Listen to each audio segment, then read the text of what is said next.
Hey guys. Welcome everyone, misfits and all, to tonight's episode of Call Me Skeptical Theism,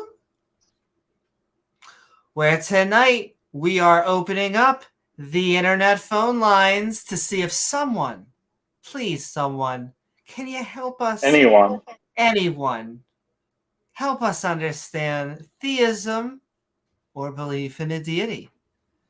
So, won't you join James W. and myself, Amy Newman, for some godly fun? And Gizmo, our producer.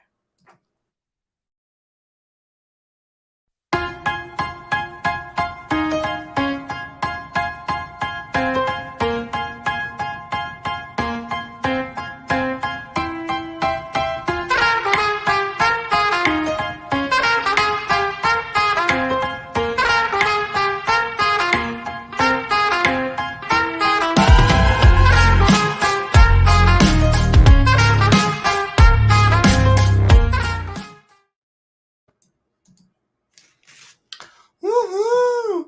What is up, everyone?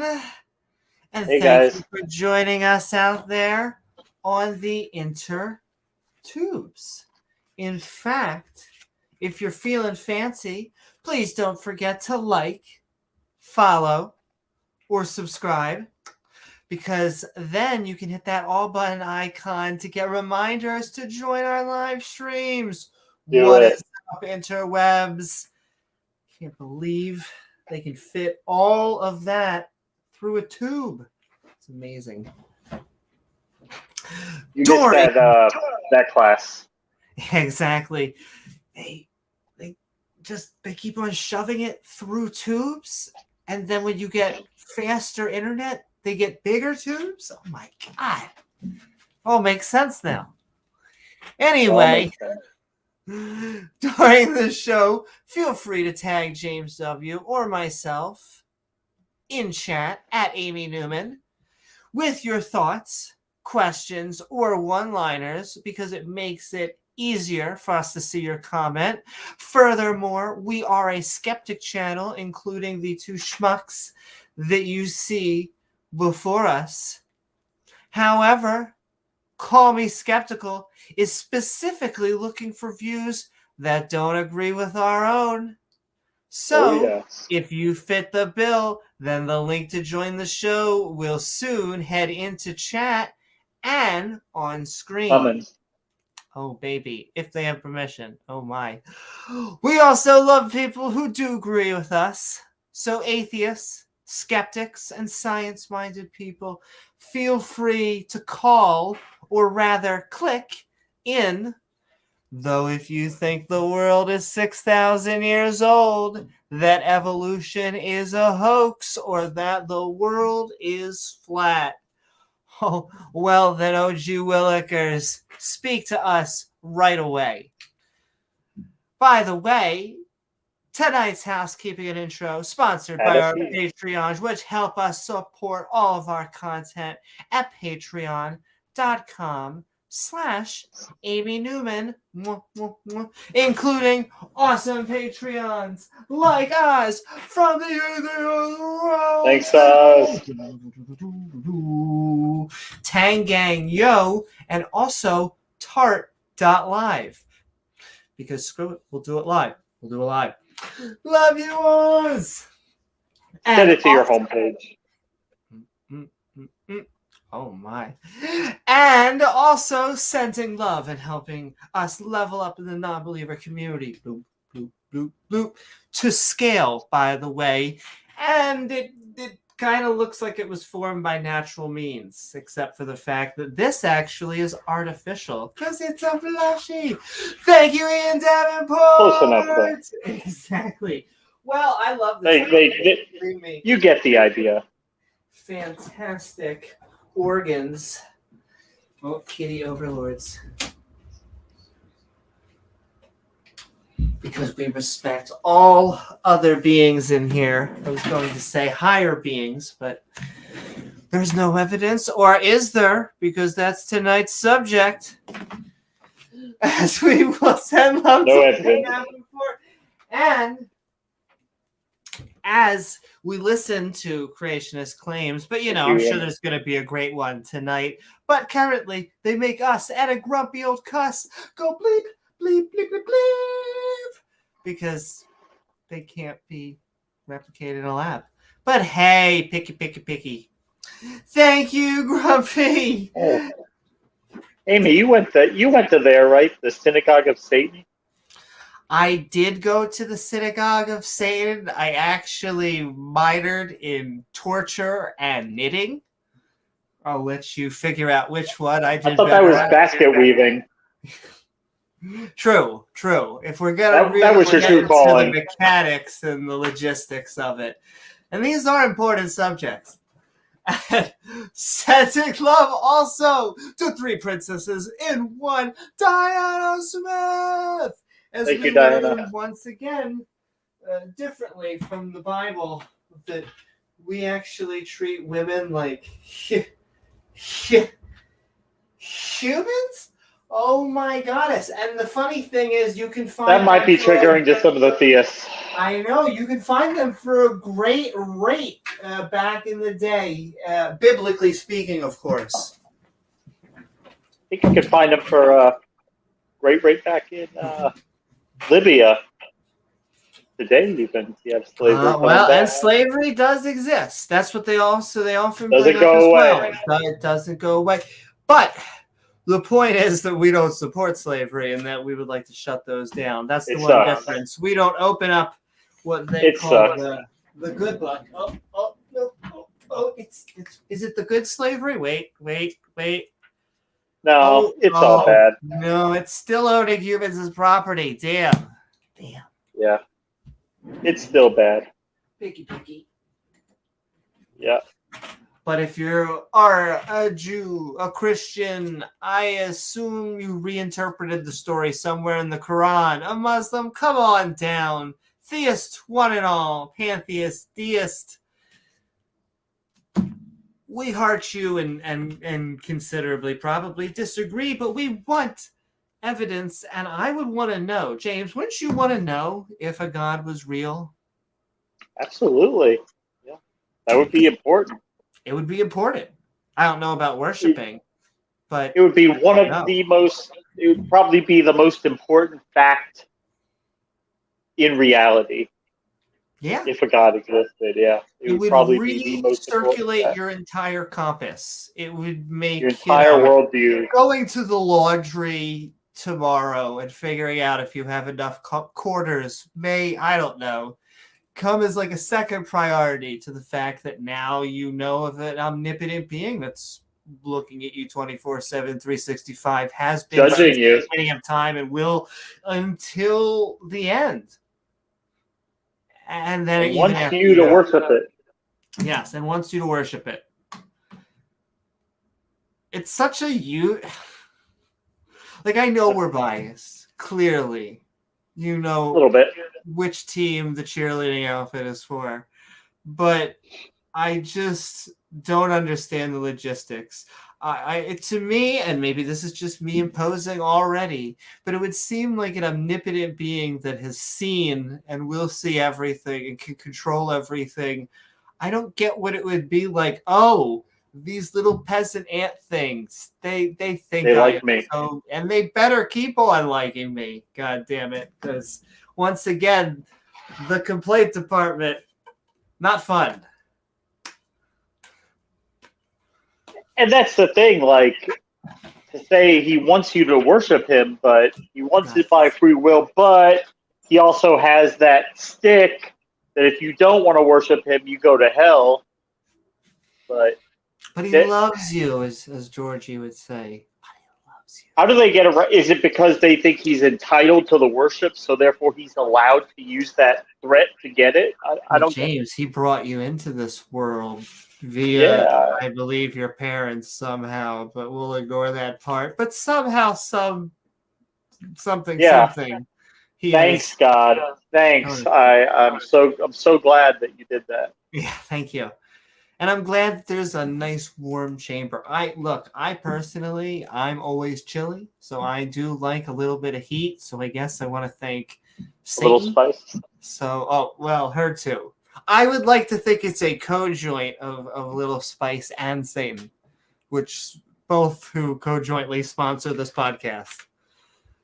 But yes, Zephyr Club also to the resident archaeologist. Who's in chat right now? In chat, we are sending him as much love as possible to the fantastic Pat. Thanks, Pat. Who has done fantastic episodes like how so many fantastic shows. An archaeological look at sacredness, and as well as having two of his best archaeological buddies on to look at a subject at how absence of evidence is not evidence of absence, or rather the answer is maybe. A definite maybe. It might be. And we talked about Halloween. Yeah, spooky. Where Amy was in costume. Oh my, look, sometimes you just gotta clean. You gotta clean this whole show up. And I love a good time to put on a costume. But you never knew that maid outfit came with knee pads standard. I like to think every outfit comes with knee pads standard. But there you go.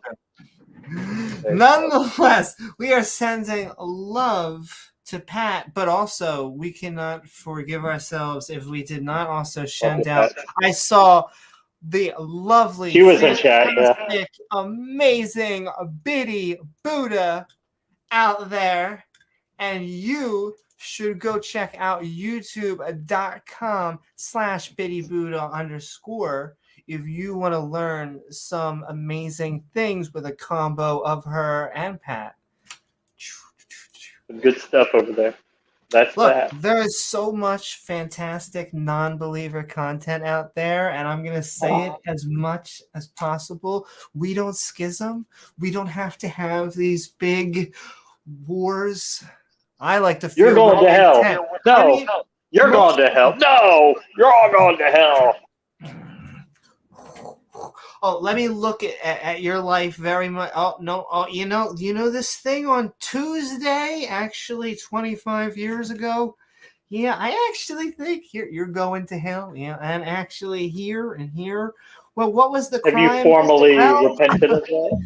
It's not that you did anything wrong per se, but it goes against very much the good book. And it has good in the title, and so I don't know. It's hard to argue. You haven't been tithing, Amy. You haven't sent your money to Pastor Bob Larson. To Pastor Bob Larson. That's right. No, that's what they need. All of them need more jets. I feel like it's actually a charity quotas. I feel like should now be measured in per jets. I feel like that's how you know you're really doing it. Those personal mega churches, they warm your heart. Or their heart, one of them. Did you read Creflo Dollar's book, How to Get Poor People to Buy You Multiple Rolls Royces? I will say that does seem to be, it's great when you are selling that invisible product. Oh, I would never say, listen, that is the subject. I'm already. Your check's in the mail, Amy. I'm so sorry for spoiler alerts. Your check's in the mail, Amy. Come on, have faith in it. I know. Normally I get paid by Soros and NASA Tonight I'm getting paid by Satan. We normally say not today, Satan. I think most of the theists Today, Satan. out there are like, no, it's definitely today, Satan. Definitely. We love all of you. We love. And sending love once again. I mean, I hate to be a hammer if I only have one nail, and I guess that's science. And when I say science, you have to put, look, James, do you want to make a word scary? Just add an ist or an ism, okay? Evolutionist. Evolutionism. I am a scientist into scientism. That's right. I am the new religion. Evolutionism, and I'm pushing realityism. It's terrible. Or Truthism. I'm a as truthist. Ken Ham says, evolutionism. Evolution. That's terrible. I just want you to teach science in school. That's all. Dale Postel, he just wants you to teach things that are empirically taught. That's terrible. Can I have a glass of water? Water. With a 15-foot umbrella in it. Oh. That's for an after show, all right. But yes, send love. And look, I know that they ask us to use older tools. I'm open to them. I'm open to... You're open to older tools, Amy? Older tools. Or you know what it really should be? We tease them, do we? But it should be, maybe they find a newer tool. Maybe they find a way that we can verify a specific prayer that becomes a better methodology system than science. I don't think so, but I don't know. Go figure it out. That's your guys' job, because I'm sticking with science.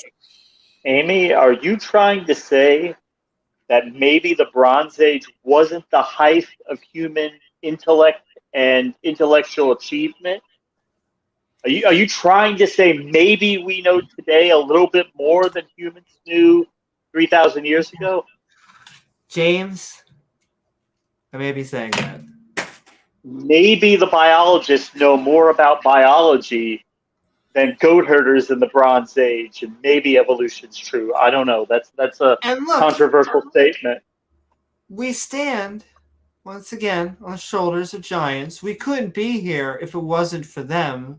But that doesn't also mean we should be stuck to what they believed thousands of years ago. They often criticize science because they say that it changes when new information comes in, which I feel like that is called a rational person. I mean, we could call it science as well, which is the methodology, not the body of knowledge. But I think that's just a rational person. But who are we? A lot of times we have imperfect information. We have to build imperfect models, but we get closer to the truth. Exactly. And as new information is assimilated, we get a little bit closer to the truth. Nobody says it's absolute truth. All knowledge is provisional. It's all based on the possibility of learning something new or additional that you didn't know before. And the trajectory seems to be, once again, the more that we learn about a subject, the more we get better about it, even seemingly morality and ethics. So it makes it very hard to understand why we should use... I don't even know if it's an older methodology. It's the one thing I want to ask to the presuppositionalists, which I don't think they could ever answer to me, is it's like, I am at the beginning of the Wendy's line. All right? And you are outside. Get yourself from inside through the line, ordering a meal, using everything, getting out, using only Jesus, using only theistic elements. I don't understand. To the bottom of that frosty. I don't understand how you need it for a presupposition of logic ever at all. So you couldn't drink that frosty without Jesus, Amy. You can't even drink that frosty without Jesus, Amy. And if it sounds you on your way to hell. That is what they're asking us to say. The presuppositionalists say you can't even have logic without a specific form, Abrahamic. I don't want to just focus on a specific brand, but that brand seems to focus on just Christianity being the basis of all logic, and I don't understand how you could use it for any situation ever. Nonetheless, the theism subject is really about all gods. I would say that we're really talking about even the pantheists, the deists of the world. They're just so damn reasonable on every other subject that doesn't have to do with theology that they tend to be our allies. And so we really, but they're so, I mean, they're namely, if you cannot, there's reasons why I think deism is silly. I think it's still a being. Oh, absolutely. And this gets also into the being versus being battle. When I mean a being, I mean different kinds of beings. Well, I only loosely talk about arguments that they go over in my opener, but they don't really explain why this being has to exist. It's just it's always been, and it has to exist so we can exist. It's like our pantheist friend Jen, who at sometimes says she's just looking at the universe and calling it God, but not really. There is a little bit more.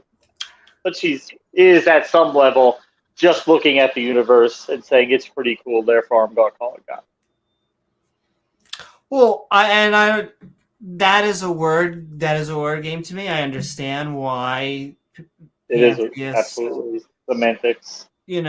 Want to work with that definition, but I just don't think. I think a consciousness is a very specific thing. We can get into that maybe in the open conversations, but I just don't understand why a consciousness seems to make things. It seems to create things, and a consciousness like Dick Suter.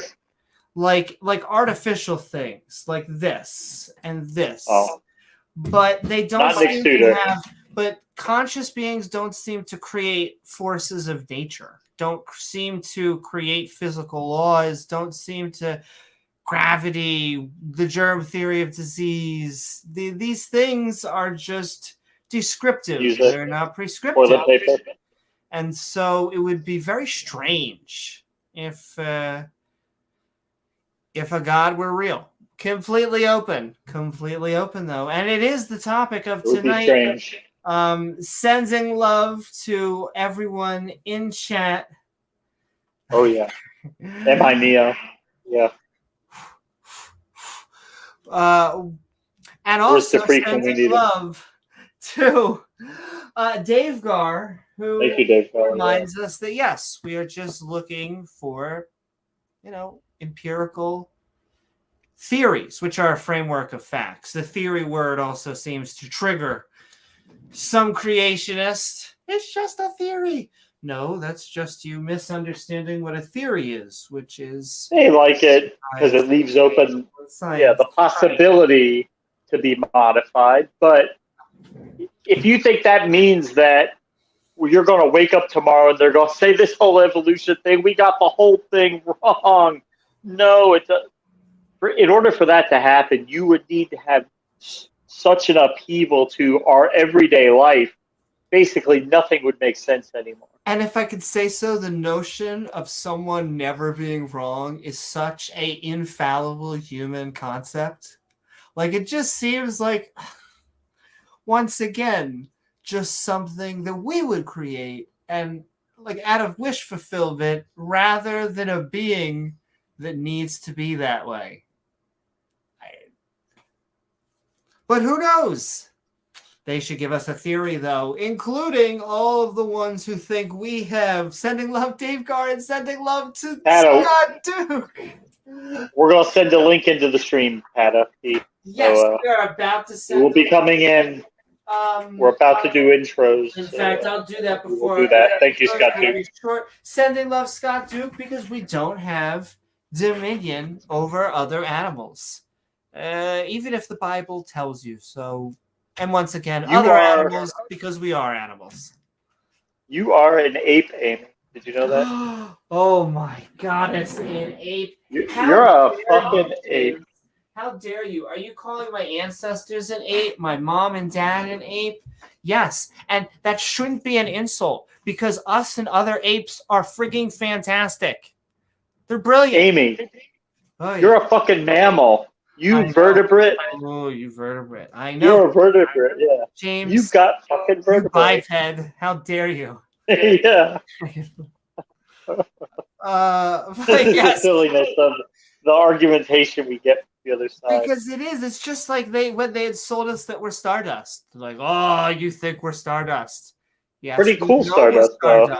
We are trying to actually illuminate you about the subject in a cool way because you can't handle cold, hard, factual reality. I like being Stardust. It's cool to think that Stardust. The things that make up your body were created by stars. How badass is that?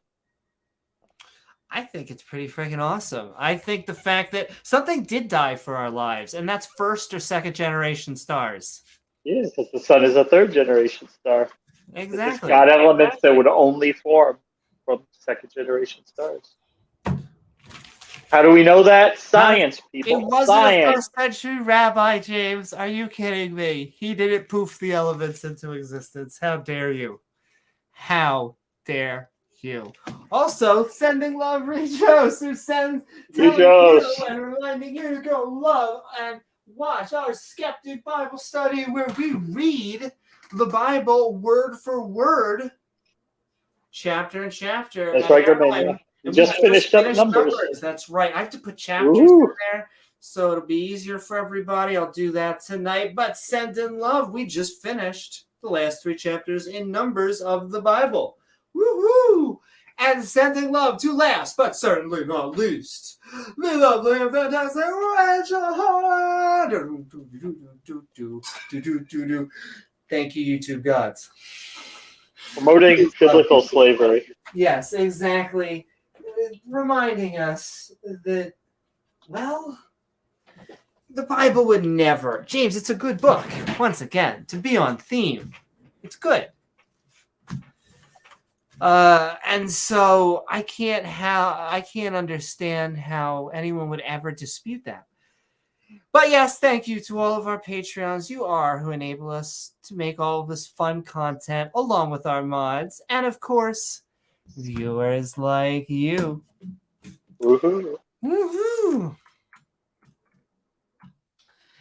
And before we switch into callers, I will send the StreamYard link into chat. Send the link. I will let the theists come to us.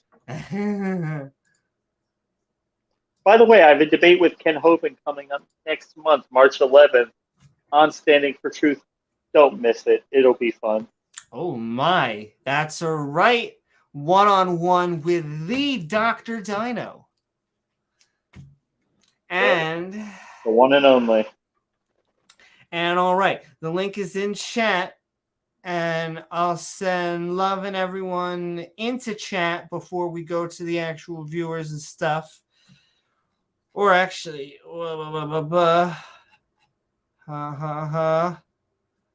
it is true. We are related to whales. I will say, we are not only are we related to whales, but whales are amazing. Whales are some of the smartest creatures on Earth. They are both consciousness, sentient, and introspective. So just sending a love out to whales and everyone out there. How amazing was it? God one day was just poofing land animals out, and he said, you know, that would be really cool. Why don't I make mammals that live in the water too? Oh, no wonder I'm God. How great would that be? Yeah, they can live in the water. I'll give them modified pelvises, and then I guess I'll move their their nose to the top, and we'll change that a little bit, make it into one single thing. Also, Yeah. is there a good apologetic for why all the water animals just get completely out of it for the flood?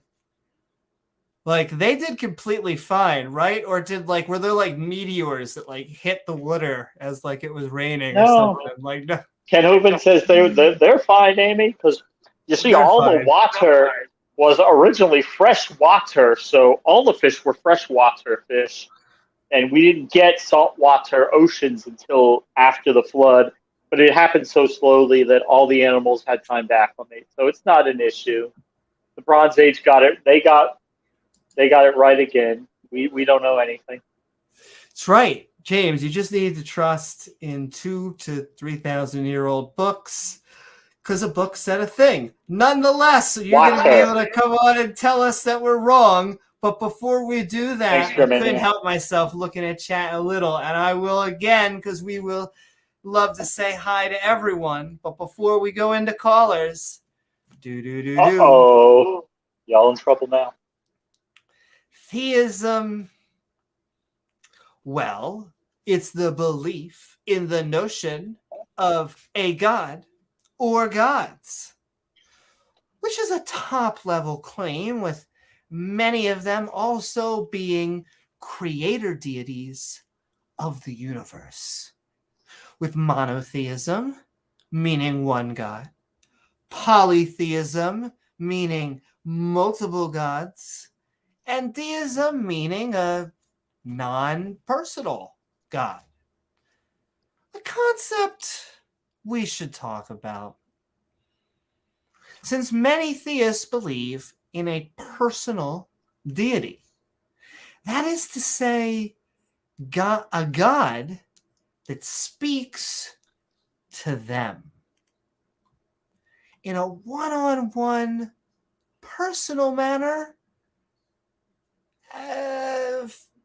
And for many atheists, or rather those that lack belief in a deity, we sometimes struggle to understand what this may feel like. However, many of us come from a theist background and have in fact become fill in the blanks of choose a religion.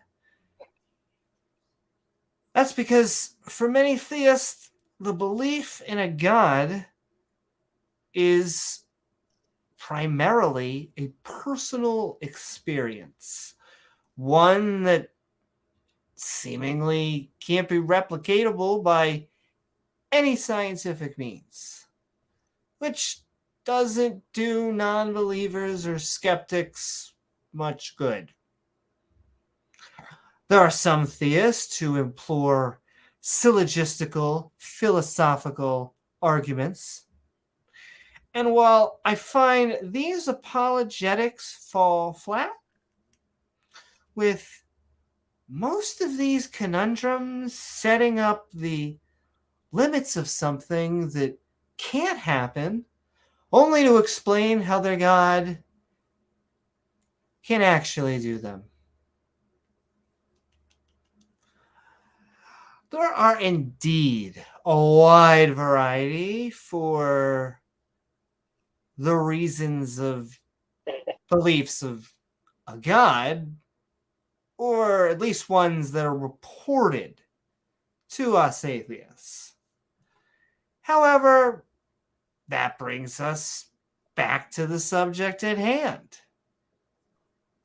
Theism, or rather, the belief in a God. Well, for thousands of years, religion was our first attempt at many subjects like medicine, astronomy, and chemistry. Even if the topics started out more like potions, astrology, and alchemy,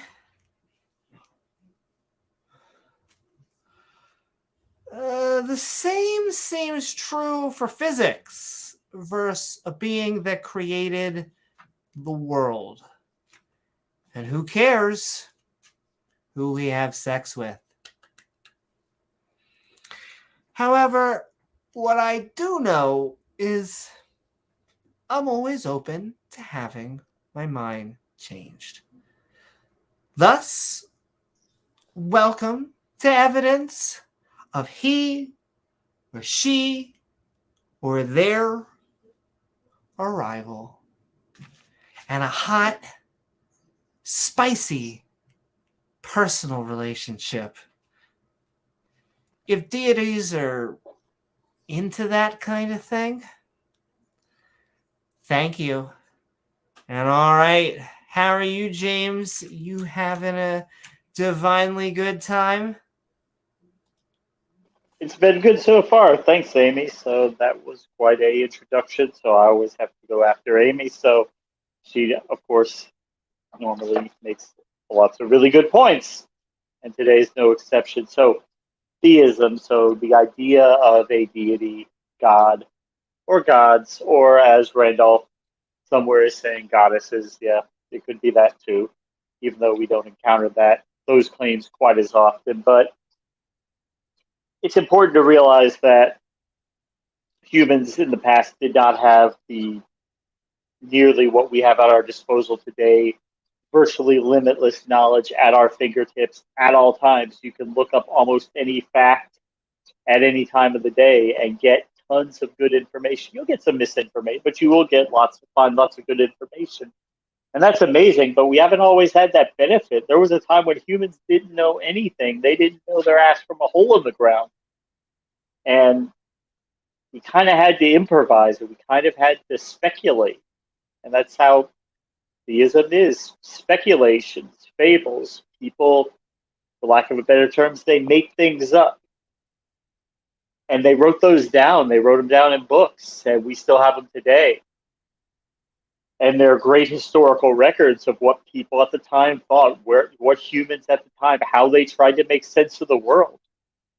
And they were doing the best they can in many cases with the tools that were available to them. But there were the astute out there who did begin to figure things out and began to see that the things written in the books were not always true.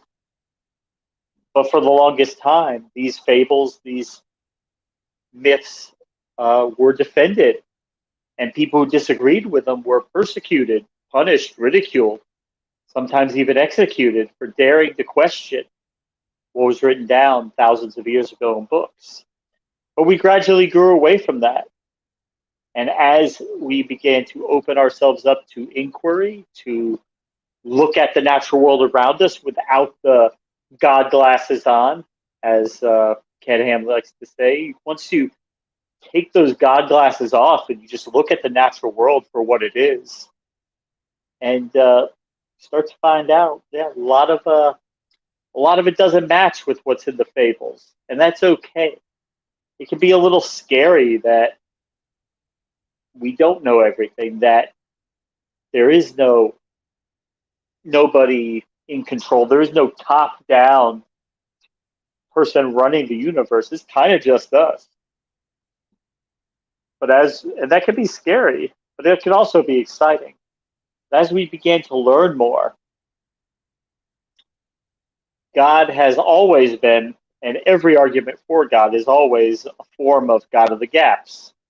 It's just back thousands of years ago, the gaps were so wide in our knowledge that God covered up almost everything. But as those gaps have been narrowing, theists have been for years running out of room to hide their God in the natural world. Many of them completely gave up. Their God is not in the natural world. He's off in another dimension somewhere. So you could never go there. You could never look to see if he's actually there. And they've just made their religion unfalsifiable. You can't falsify it. Congratulations. But an unfalsifiable claim is really useless. It is of no value to anybody except those who desperately want to believe it against all logic and reason, because they just arbitrarily want to believe it. that's your right as a thinker, as a person. You have the right to believe what you believe, and no one can take that away from you. But if you ask us, if you ask me, I think it's foolish, and I think it's time to leave these fables in the past. Read them, recognize them for what they were, realize how people in the past thought and how they made decisions and what they thought about the natural world. But let's move forward. Let's move forward into reality together with Amy Newman. Thank you. Thank you so very much, James. And all right, we're about to move into callers. And yeah, let's move into reality together. Callers. With Amy Newman. But I think will say we got assemblies of God out there. We give priority to people who disagree with us. We do go in order, but you don't remember the picture, Amy.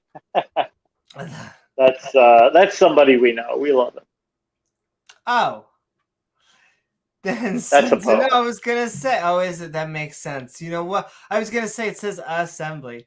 Yeah, assembly. Well, I was gonna say the alternative to God is just continuing reality and not knowing any further back than the Big Bang, or if there is even an answer to what came before. But yes, with that, keep on tagging. We are sending love to our theist brothers and theist sisters on there. We want you to come on there and have a good time, even if we disagree, and we'll give you time without muting you. But we are going in one at a time and having fun. We are calling me skeptical, and tonight we are talking theism.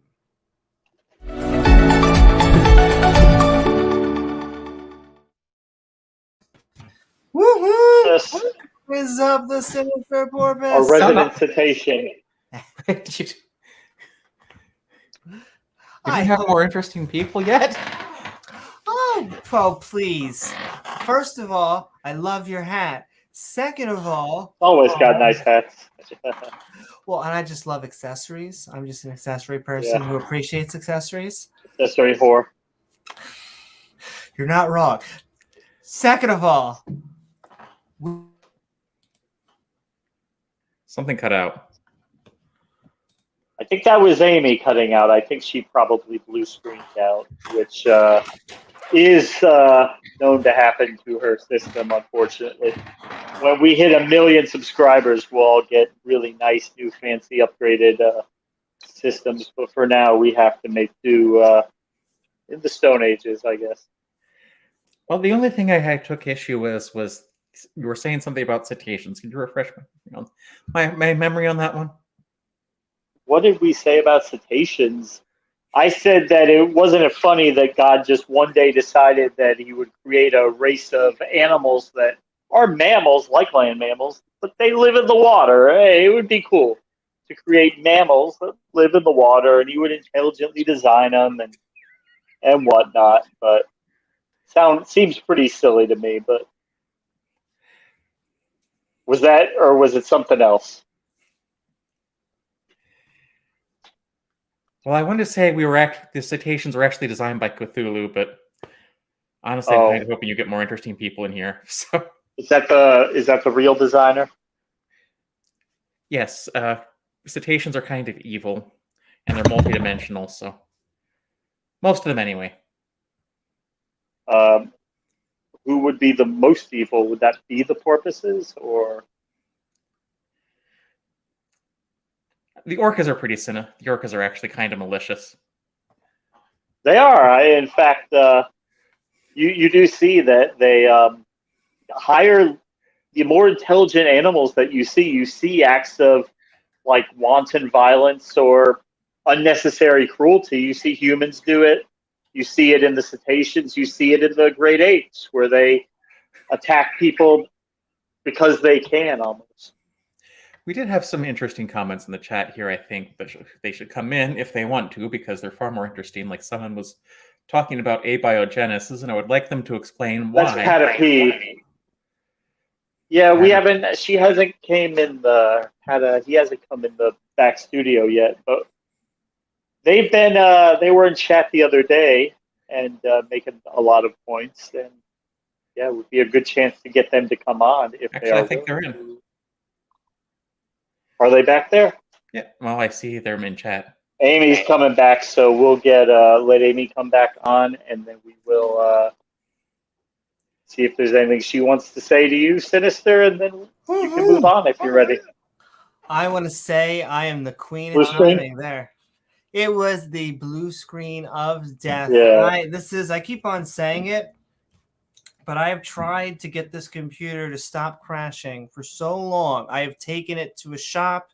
I took it and they were like, we will run it for 40 hours, ran it for 60 hours, never crashed. It works fine.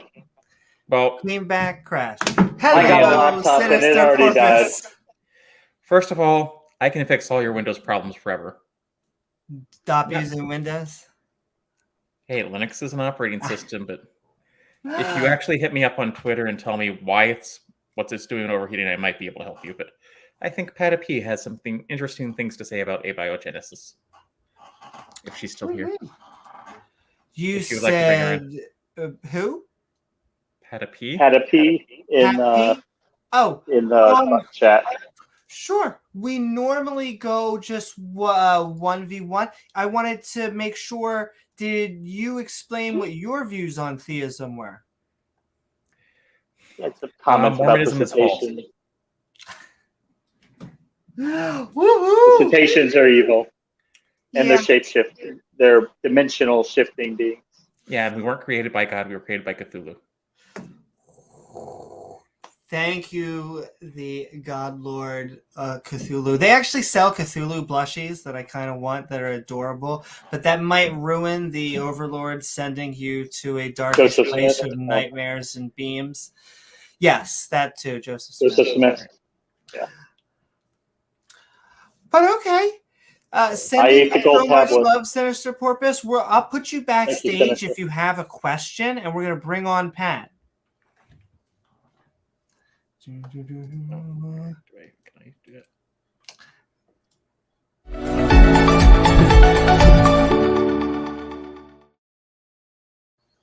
But I will say, Sinister, I know because you didn't get to say much. If you have a question for Pat, stay on. Put it in the and chat. We can, yes, and we'll. But Pat, we have been talking theism. In fact, we've been calling me skeptical. Yes, we have. Did you have some interesting notions Sinister was saying about theism? Yeah, well, I firstly thought it was just interesting with your blue screen. So I grew up with a laptop, and it would get blue screened out like every month, basically. My father used to always have to take it to his workplace and fix it. And so I'm surprised that that's still a problem going on, but that sort of made me laugh. And then secondly, the Cthulhu thing, first of all, I mean, it's a legitimate prospect that we have to consider in terms of godhood. Cthulhu? And yeah, Cthulhu. Well, as with anything else. But the problem is that all deity breaks down at the point of truth, which only resides in our Lord and Savior, Jesus Christ. Hallelujah. And it's so nice to meet you all, and I'm glad I could. It's so introduce nice to myself. meet you. I I'm- always find that phrase interesting, Lord and Savior. Yeah, well, that's what he is. But I'm interested. I didn't hear any specific questions or whatever. I just kind of came on to talk and everything. I'm not one of these prideful kind of guys that'll come up in here and tell everyone they're going to hell or whatever. So Sure. And well, we What do you guys think about normally it? prefer what you believe and why. I have very strong That's a good thoughts question. and feelings. We could get into that, Sure. but I always find the notion of hell strange. Yeah, well, depending on which kind of category you talk about it in, for sure. Hell, the word. Different theologies about it. Yeah, if we're talking, basically, there's three categories, right? So there's eternal conscious torment, and then there's annihilationism, and then there's universal reconciliation, and that basically ties in with purgatory. which And is what the do you idea. believe? A modified form of purgatory, yeah. Right. So I believe the mistake with the Protestant Reformation is that they found the 3 afterlives and they threw out one, but they threw out the wrong one. They threw out purgatory from the Catholic doctrine, and they kept hell, and they So made you it into believe an in purgatory? Yeah. So I believe in universal reconciliation of Oh, okay. all souls. You'll just be everything. everybody will go to purgatory. If you're just No. really bad, you'll go there for a long, long time, I guess. No. But go ahead. It's not. No, temporal makes no difference. So I believe like, well, let's see. So when I've done wrong things, right? If I felt sorry for something I've done, I felt a certain level of internal wrath on myself and my conscience. Remorse. Right. And so and that has molded it. That has molded me. Even in like, like if you just get answers wrong on a test or something, just there's something going on there where there's and you can call it alchemy or whatever, but there's something happening where the fire is literally like molding you from what you've done wrong. And it's a spiritual thing rather than like literally the whole doctrine of eternal conscious torment makes no sense. There's no value. And I came from a finance background, and I was an atheist my entire life. Maybe we can get more into that. Well, that's also, I would like to know why you believe in a God. We're talking about theism. Right. So I believe in Jesus Christ for many reasons.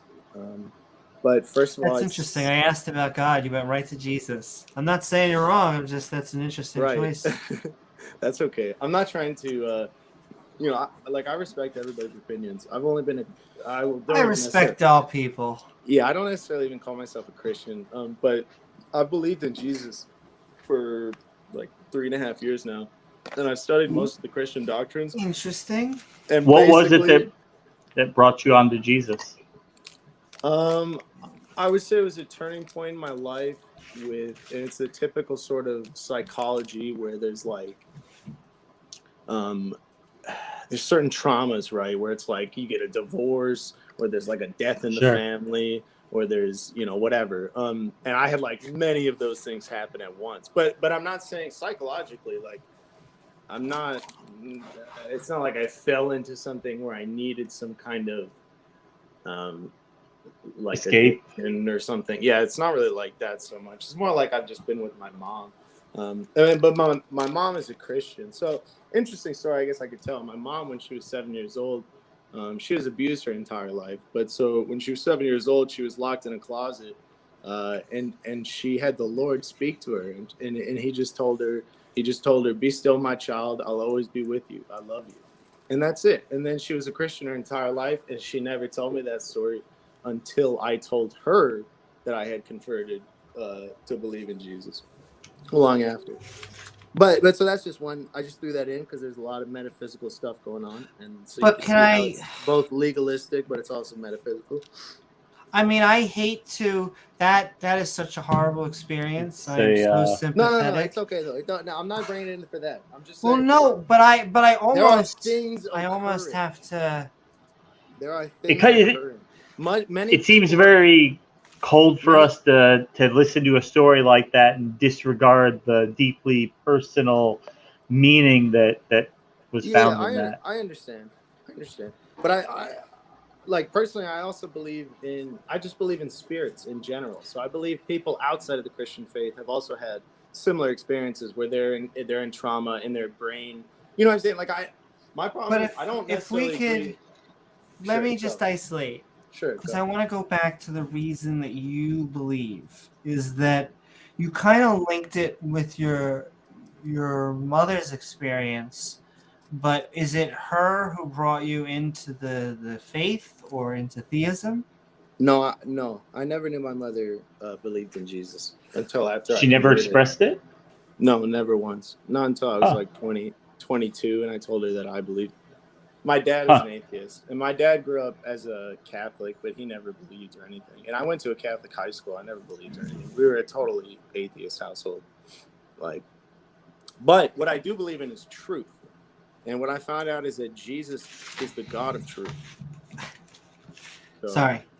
You're okay. It's You're just okay. the way can- you I'm not- worded I'm it. not It offended. sounded like a pantheon. It just sounded very Roman. I don't. That's why it's just. And I specifically picked this title card with Roman gods because I really wanted to emphasize there are some people who presuppose gods who will say it has to be this definition, but there is actually a wide variety of gods out there, or Very true. claims that Sure. of gods. So, Sure. but take me back to it though. I want to keep on going there. What Okay, is it that brought you think on that- board Team Theism? I think the deity has to lie with truth, singularity, like in a singular sense, as a unit.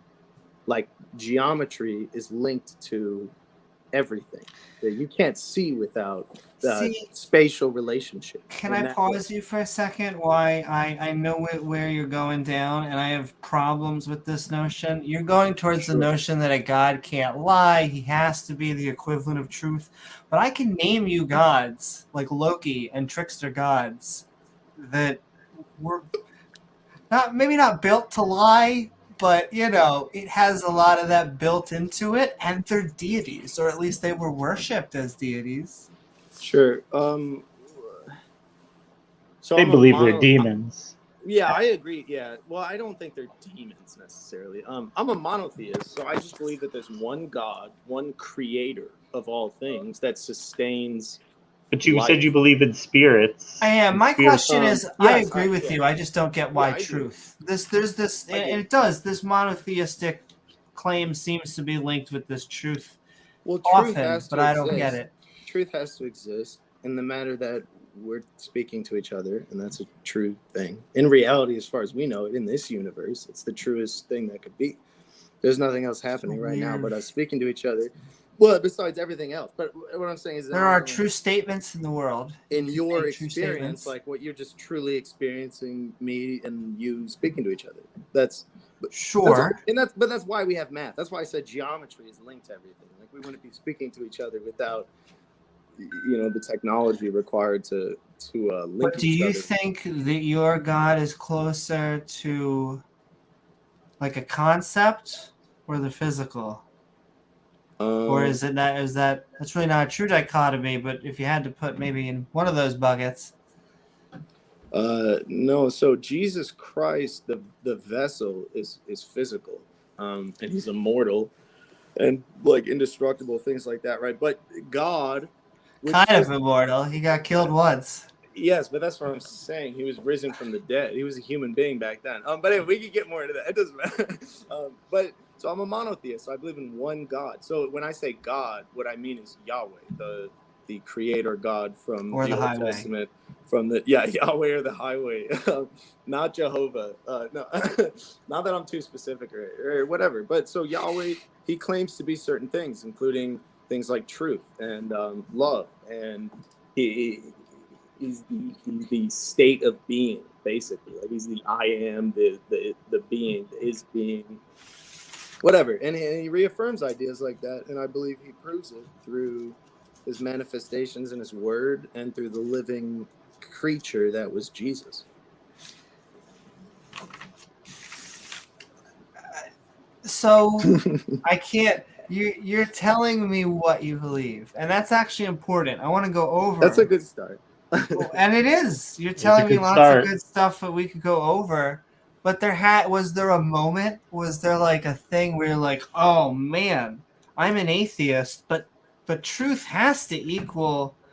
There has to be truth out there, and so how did you pick up? Did you pick a Bible or pick up a Bible? How did you get from being an Okay. atheist to a theist? Was it gradual? Was there a moment? Okay, so I started studying a lot of things. Not that I haven't studied things before.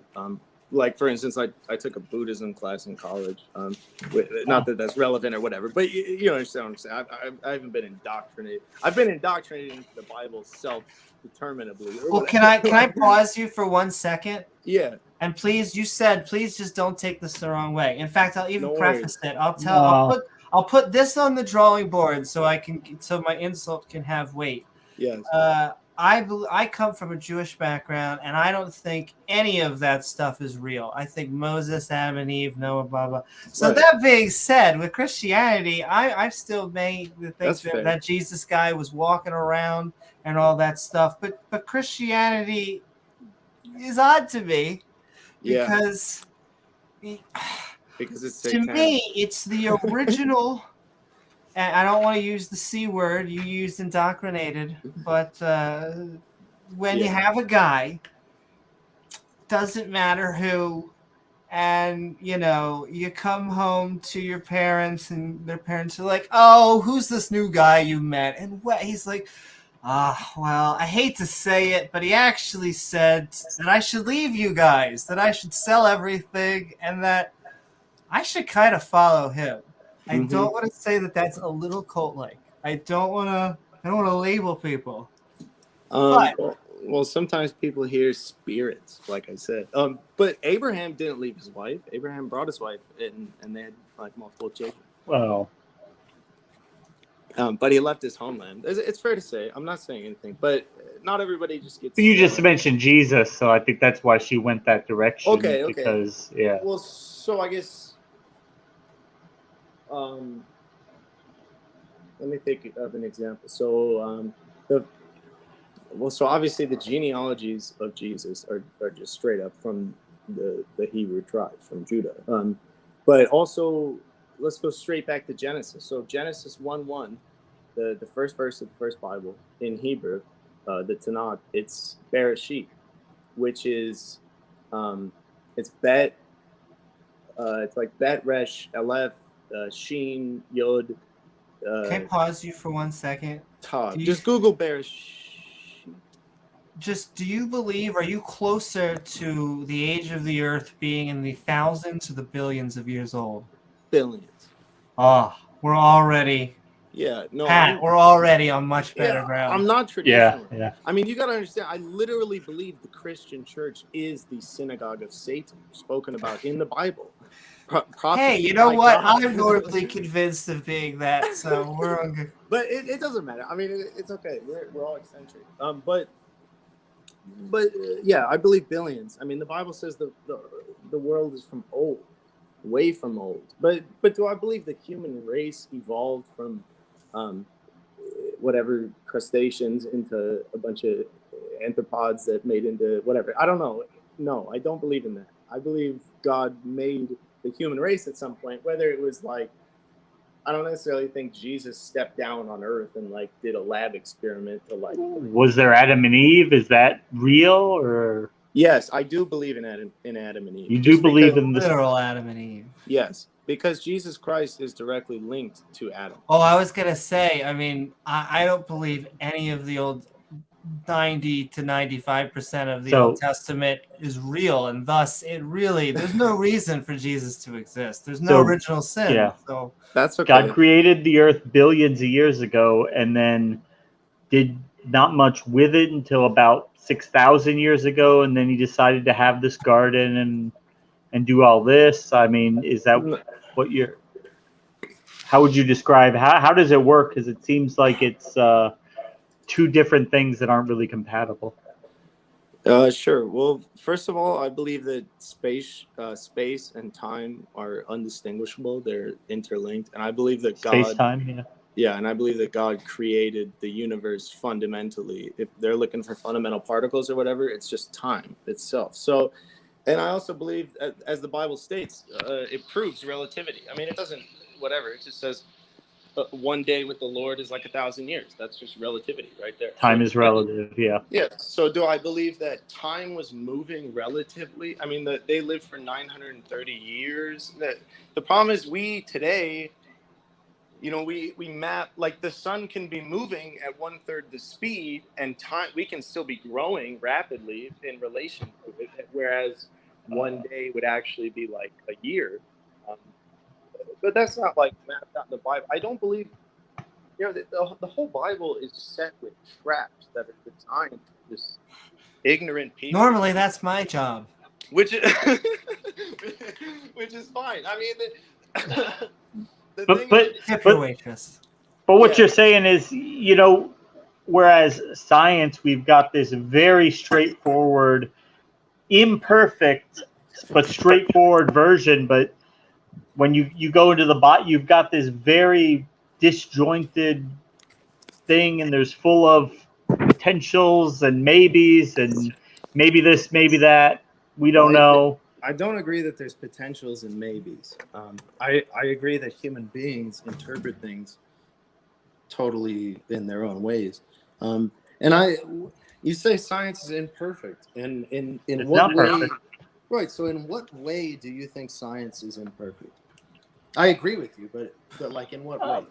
It's being done by humans, and science is designed to minimize human bias and human presuppositions, but it's very difficult to completely remove those from the equation. And where science can be headed down the wrong direction for a while and then eventually gets reset, like by a visionary, somebody like Einstein, who comes along and shifts the paradigm by coming up with a new theory like the general and special relativity. But science, it corrected itself, but it's not this. I won't say it's perfect.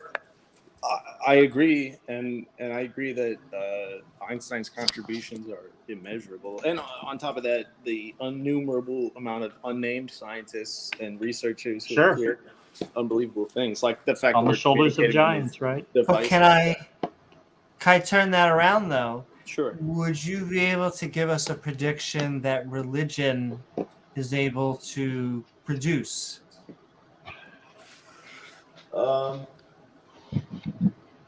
Or from the because that seems to be with science. That's a good question, and can I think on that? Sure. And honestly, not enough theists say this is just I don't know. When you don't know something, that is actually the correct answer. I don't know the example. But I know what you mean in the way that, and that's what I was kind of trying to present, is that science, it's all built around observations that we can make like now. And science would observably work the same way, thousands of years ago. In that uniformitarianism, we have no reason to think that that things were different than they were today. Right, and I agree on this. It's what truth relies around. I think what I'm just saying is truth is bound by space and time. So some things could easily be made as complete mysteries to the human mind living today. They could be, and I'm not saying that's like a definitive explanation. But not just to keep on pushing the ball back. Okay. Don't you think that God, to use the theological language, transcends space and time? Yeah, 100%. So how'd you get there though? So yeah, like if I could just expand on that. So we've got the beginning of the universe. So we don't have a great explanation for why the Big Bang happened, how it happened. We don't have that. There's no explanation on the other side for where a God came from or why a God. So how do you reconcile that and go with the God would be where you start? I think that's basically what she was trying to ask. Where do you get to the God from the uncertainty? I understand. I'd say two things. The first thing is that the Big Bang itself is built around mathematics that are designed to look at things from the top down, looking all the way back to the beginning in order to extrapolate based on the data that we have today and the way that we understand basically how spatial mechanics are working. But it doesn't matter. The point is, I am here on the bottom.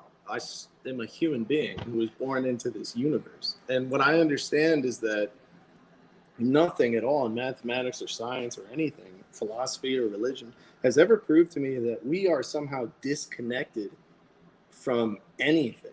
And so if we're not disconnected from things, why is there so much stuff that's lingering in the I'm not like this big genetics guy. I don't believe in original sin like it's a human genome problem or whatever, but there's trauma that's breeding trauma consistently. and I believe the only natural species on this planet that's disinvolved or working contrary to what God, which in this case, I mean, literally just, I like think about God as the logos, like the rational mind that's just stuff is happening. The winters are coming, the springs are coming, stuff's happening.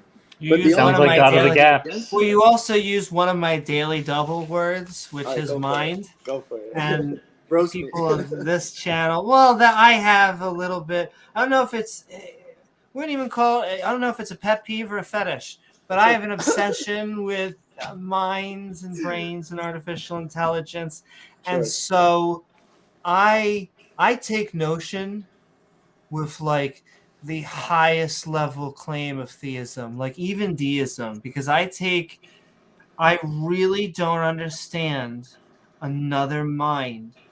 Like that is what I try and wrap my brain around. I can understand because, and I try and remind as many people as I can, the only minds that we have sheer-fire evidence from come from animals, including our own. Like it's the only branch, it's only 1/3 of the branch, maybe even 1/4, depending on how you split it, of the multicellular life, and it's not even most of life. Most of life is not conscious, does not have a mind, and yet this thing does. Disagree. Why does this thing have a mind? I don't know why.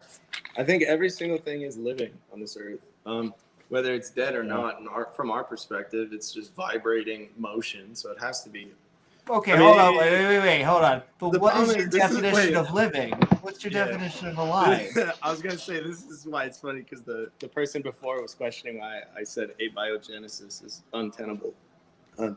It's because when we talk about life on human Earth, I mean, Come in full circle. It's the circle of nobody life. on Earth can give me a good definition of life. I mean, no, you can't. There's no. I think you could I studied biology and. I think. But you don't think you can make decent rudimentary definitions of alive? I can't. That's my point. Well, I think we would say that there's organic chemicals, and I don't think like amino acids. I don't think people would say that on its own constitutes life. But I agree. But that's where you get abiogenesis. Is that it's built around right? So we know, and we know that you can get amino acids, organic compounds, to form spontaneously in a prebiotic, and so you can at least get to step one with the bio. Now, granted, yeah, there are several more steps to go. We don't know how that bridge was crossed, but you have an entire Earth. You have potentially trillions of experiments happening 24 hours a day, 365 days a year. Every little puddle or pool or pocket of the ocean where there was something different happening, and you give it a few million years, and you have very complicated chemicals that start to arise from that. And we don't know how it happened, but it definitely seems like a lot more plausible of a scenario than magic, or this genie poofing life out of nothing that we have no information for this genie. We've never seen him. We don't know that he's even real, but we do know the natural world is real. And I do want to say also, I think we have decent definitions of what it means to be something like a rock, something to be alive, and then something to be dead. Even though dying may be a hard process, but all of these have to do with replication and homeostasis and then gene transfer. I feel like there are a bunch of things that we could like start to build a decent definition of what it means to be alive. Because I mean, do you live as though like there is no difference between grandma being alive or dead? Don't you think that there is something there? There's a reason why we go to funerals. There's a reason why I guess if you think that's what part of the reason why I think an afterlife cheapens it, because we actually don't always settle things. But now I'm saying a lot. It's okay. I feel like there's a good viable, although the lines get blurred sometimes with things like a virus and stuff, we can start to really create decent definitions of being alive. Right. So a couple. I guess there's a lot there, but so I'll try to answer. A couple of things. First of all, one of my grandmas dead, and she's just buried in the grave. Both of mine. And another. That's okay. Yeah, God bless both them of mine. and another is just in the mental house right now, and she has dementia and stuff like that. It's really sad. But we take care of her, and I love her, and it doesn't matter. Regardless, life. And because of my obsession with mentality, that Alzheimer's, all of that, so afraid of. But we should be putting research and money there. Yeah, I'm not afraid of any of these things. Absolutely. About that fear of death, that'll bring me back to a point on violence that you brought up before I even came on the show. But I'd like to answer the other guy's question first. Absolutely. Partially, I don't agree with the observation, so-called, that you can put amino acids in a protein dish or whatever the garbage is. I've never seen anything like that. I've looked pretty far and wide, and I'd love to see something. If there's good, it gets back to abiogenesis, but there's just nothing good. And I'm telling you, it goes way beyond amino acids. You get into ATP going on; it's a literal wheel. Scientists, they hypothesize that they would never find a natural wheel because it's basically contrary to everything we know, unless it's in a planetary gravitational orbit where it becomes a sphere, basically. So the problem is we did find wheels. They're in things like your ATP production molecules, where it produces, whatever. And it has 31 parts to it, organic parts. Here we go. So there's problems with these things. And then you get, obviously, I'm not going to go into just whatever, DNA. Everybody's an armchair geneticist, and they want to throw out like... Oh, wait, can I actually stop you right there? Yeah, go do your thing. Because it is my big problem, is if I could say one thing about people in academia, is that they tend to speak very specifically within their range of expertise. And then what I find often from the creationist movement specifically is that they generally shit all over, sorry for anyone who's eating, on those people with very reputable degrees and professors in their field. Now, just because they came from well-educated means, and just because they are in the community, doesn't mean they're going to be right 100% of the time. But I find it's almost unfair, because the goal seems to be twofold. It is the fact that evolution is true. And I think creationists kind of know this, so they kind of concede microevolution, or whatever politically correct term they're thinking of. And so what they do is they attack abiogenesis, which is, I would say, harder, because we are, if anything, when we actually do discover abiogenesis, it will probably be the time where we have artificially created life. And so that will be another step in the human project altogether. But Right.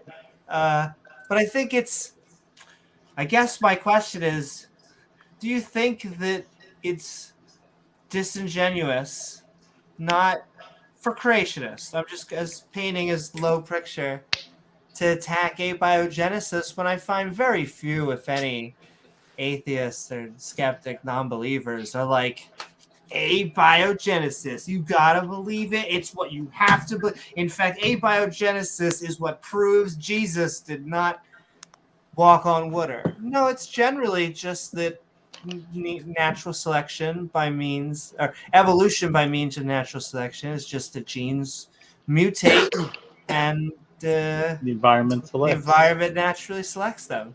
Yeah. Yeah, I understand your position, and I always want to say myself, but fundamentally, I disagree that evolution is true at all. And I also think it's extremely disingenuous to just think that I'm throwing out words or whatever. I'm not really just sitting here throwing out words. I'm saying abiogenesis. Did I say you throwing out words? Well, I'm saying abiogenesis in and of itself is a fundamental problem, far beyond. But do you see what you just did there? You Far said, beyond I do not believe in evolution, therefore abiogenesis is da da da da da. Well, but I brought Okay, I understand. I understand what you're saying. I mean, we could get into arguments about evolution, which I don't think it's valuable. I don't think. Can I tell you? I almost It's agree. true. The problem There's no value. is that The problem is did you can't talk believe in about- evolution before you were a Christian? Yes, of course. Then you see where the problem actually lays, right? It's No. is that if it wasn't for your religion, you'd believe in a scientific fact. I don't even It's believe in. That is where the problem is. You It's guys almost You guys gonna. it's almost like you have your conclusion because now you have your religion, so you have to work backwards. So you're questioning things like evolution. No, the problem is I don't even participate in religion. I don't even know what that is. I literally don't. I've never walked foot in a church beyond the time. But you're a believer. You're a believer, Yeah, and you have to make it. You have to make it make sense to yourself. Well, no, But you have to make the whole thing make sense. You have to make it internally consistent, right? Well, certain things are just objectively consistent. Like you said earlier, you talk about witchcraft or whatever. Everything that you said out of your mouth just sounds like witchcraft to me. I mean, it literally, you just arrive at the conclusion of we derived amino acids out of a lab, therefore whatever. I don't even believe we derived amino acids out of a lab. So that's a fundamental problem. So you don't buy the Miller-Urey experiment. Yeah. You think that you don't think it's valid? That you can get amino acids from non-amino acids? I've applied experiments like this, friend, but the amino acid table is very complex, and it's not as simple as just very whatever. You just bring it up in a lab, and then we're gonna have life. I mean, look, the day if we can just spontaneously create life in a lab, things will be very different. And I'll be honest with you. I think very little would be different. I think they would reinterpret this and they would say, look, we could create it just like God. Well, no, it depends on what it is. I mean, if it's cloning, then it's just cloning. I mean, you're just growing things. It'd be like because Ken Hovind has already said it would just prove that it takes intelligence to make life. So even if you do Ken Hovind guy, I don't even.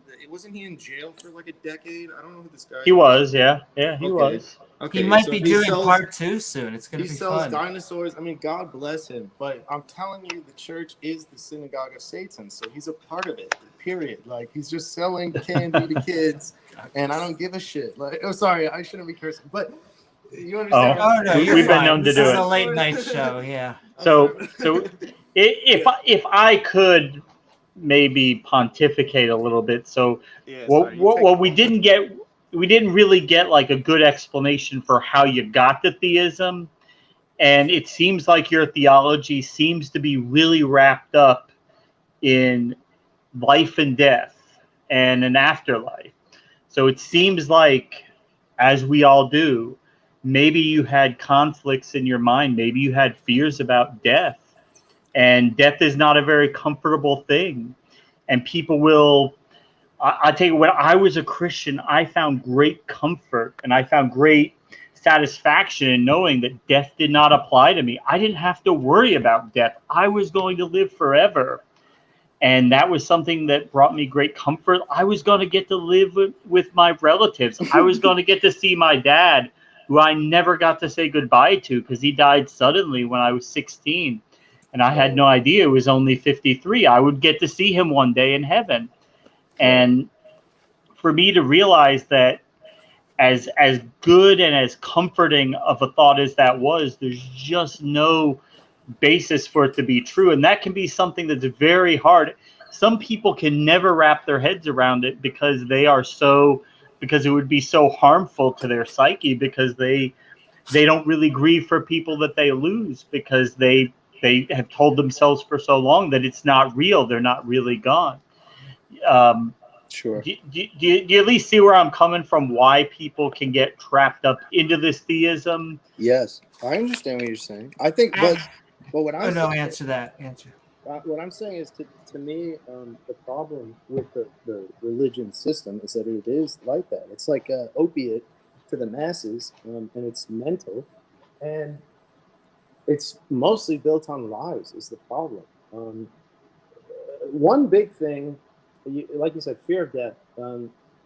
Funny enough, I had less of a fear of death before I was a Christian. Like, by far, I used to do like crazy things. But then I became Christian. I started to fear things a little bit. I mean, I became conscious of eternal conscious torment or whatever, which is just sickening to some degree watching these people talk about it. And then you get Absolutely.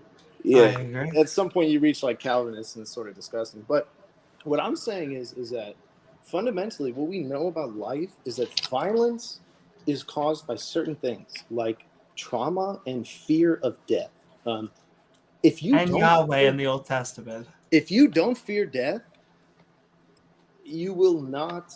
I mean, you'll just be crucified. That's what it is. And I that's mean, there's a good evolutionary reason for that. yes, but so I'm saying I don't fear death. I'm not in it to fear death. I'm in it literally because of truth. But I understand that truth is sort of a bombastic claim, and I'm not. I'm trying to like pick open some pieces here. Well, no, and I would say, and I crackle some mean, nuts. as skeptics, I think one of our guiding lights is we only care about what's true. I think, and so, and about 5 more minutes of back and forth. It's actually been a blast to have you It has on. been great. And so Sure. feel free to come on any more of our open mic nights, or I think we're going to be doing more call-in shows because they're so much Sure. fun. They are fun. But I gotta keep on Well, pushing okay. and digging on this specifically. Okay. What was it? Was there a day that you just woke up and you're like, oh shit, I am a theist. I don't know why It's I Yahweh. wasn't seeing it before. It's Yahweh or the highway. No, none of that. But None of that. like over the course of a year and a half, I'd say probably learning, understanding, and just praying to anything. And I was responded to by Jesus. But let me ask Did you he a answer question. back? Did you Sure. did you have an answer for the very first word of Genesis, Bereshit, being in the beginning? That word pictographically reads as the son of the house of God will suffer by the hand of violence on a cross. That was written 1,500 years before Jesus was born. I am not. I would like to see that. I would like to see Yeah. references of Okay, that. ready? 'Cause that well, no, means house. don't read it. I will. I guess you could. My biggest thing, and maybe come on and talk about it, is send me the here. link in private How you chat. get I'll that from send it in Genesis, chat. yeah. We'll find references I'm here. because we do a Bible study, Look up and the word Bereshit. I'm pretty Bet, sure Resh, I could make Aleph. the Bet physical. means tent or house. Resh means prince or son. Aleph, Resh Aleph means God. Resh Aleph, whatever the next thing is, means prince.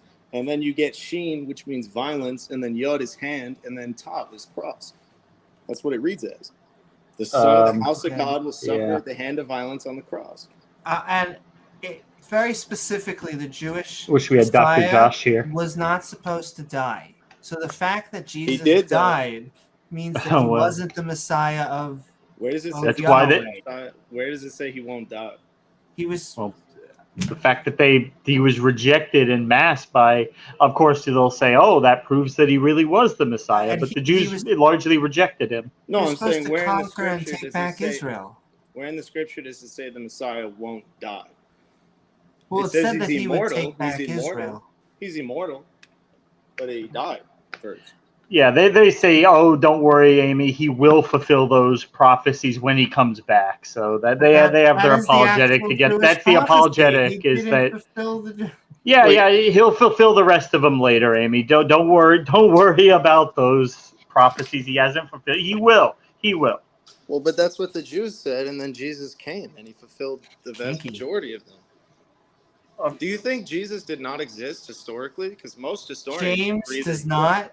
I lean towards no. I am not sure, but what I would That's a lean stretch. toward is I would say prophets did not exist. I don't think that men or women or anyone can talk one-on-one with a god, and so I don't think Jesus walked on water or turned water into wine or. So you don't believe in miracles? Okay, that's fine. Yeah, and so I mean, the things I'll normally grant are I think Muhammad and Jesus were real, and I think all of the prophets in the Old Testament weren't real. That's generally where I split Virtually all. Yeah, the problem is Jesus attested to every single prophet that ever existed, and all I their know, books. and so the fact they didn't exist means their that books are Jesus is named- making shit up. Okay, but so this is like a Shakespeare thing where he's writing books that aren't in his own name, and he wants to remain anonymous because he's cringe or whatever. Because he was really Francis Bacon or I somebody get it. else. Yeah. It's just ridiculous. So, like, Well, I'm this is sure we they don't thought know. in the day, but the problem is, even though a lot of the Jews back in the day probably thought Moses was real, most of the Jews today know that Moses wasn't real. So it's complicated. I mean, most of the Jews today aren't like necessarily Jews. Oh, it's great. I hope the Christians and Muslims follow in suit. That's what I'm trying to push them towards. I mean, Well, it's obvious though that because what you said that the people who wrote the Gospels, by the way, decades after the event supposedly took place, it's obvious that they had knowledge of the Old Testament, what the prophets were. So it's not magical that they would try to weave some of those parts into their Gospels to make them seem authentic. It's not really. It doesn't prove that it's magical. It proves that they were literate human beings. No, but they're beyond literate. I mean, these are masterpieces that have never been even possibly conceived. Can I ask? It's And I mean this. unbelievable I have to pause you. I'm sorry. No, but wait. Okay. Okay, continue, but then I need to ask you a question, and then I we was just do gonna eventually say, need to move on. Paul was a Pharisee, so he knew the entire law, backwards, forwards, all the prophets, everything. But he was still going to persecute Christians, and he was attested to as an apostle. And obviously, a lot of people will say Paul was a false apostle or whatever. But these people, it's just whatever. But I want to pause on the masterpieces. It's extra biblical, is what I'm saying. And you can go. You can go. It is interesting you say that. I do have to bring up a question. There are like one or two questions for you in chat, so I'd love to pat and everyone. Well, thanks, guys, for bearing with us. It's And been just such a fiery conversation. I lost my train of thought, so I'm going to bring. You were going to ask about the masterpieces, Amy? Oh, masterpieces. Well, I'll go back to that. Pat wants to know if you're a modern Gnostic. Seems to become increasingly popular, Pat seems. No, whatever that means. No. Well, it just means you have like the veneer of Christianity, but you pick and choose, and you call the church the synagogue. You just kind of do your own thing, but with the cloak of Christianity, I think I would say. Yeah, but you're not bound by any of it. You just get to do your own thing and pick and choose. And if you don't like something, then it's wrong, and they got that one wrong, right? Friend, I'm bound by Scripture and by God. Oh. Okay. So what I can first of all, I can confidently say that the church is the synagogue of Satan, and I can ask certain questions about it. But sure, and I'm not a Gnostic. I think most of the Gnostic stuff comes in with like Jesus is not God; he's like a demigod or something. And then that's he has part of it. Yeah, the flesh is evil, or we're all evil, and we should all just die. Part of it. Yeah. Digging here, but does the synagogue of Satan still meet on Friday? They have pamphlets. Well, no, I think it's the Seventh-day Adventists these days. Are they the worst of the offenders? Oh, they're up there. Is that the modern creationist movement? If so, I'll agree with you.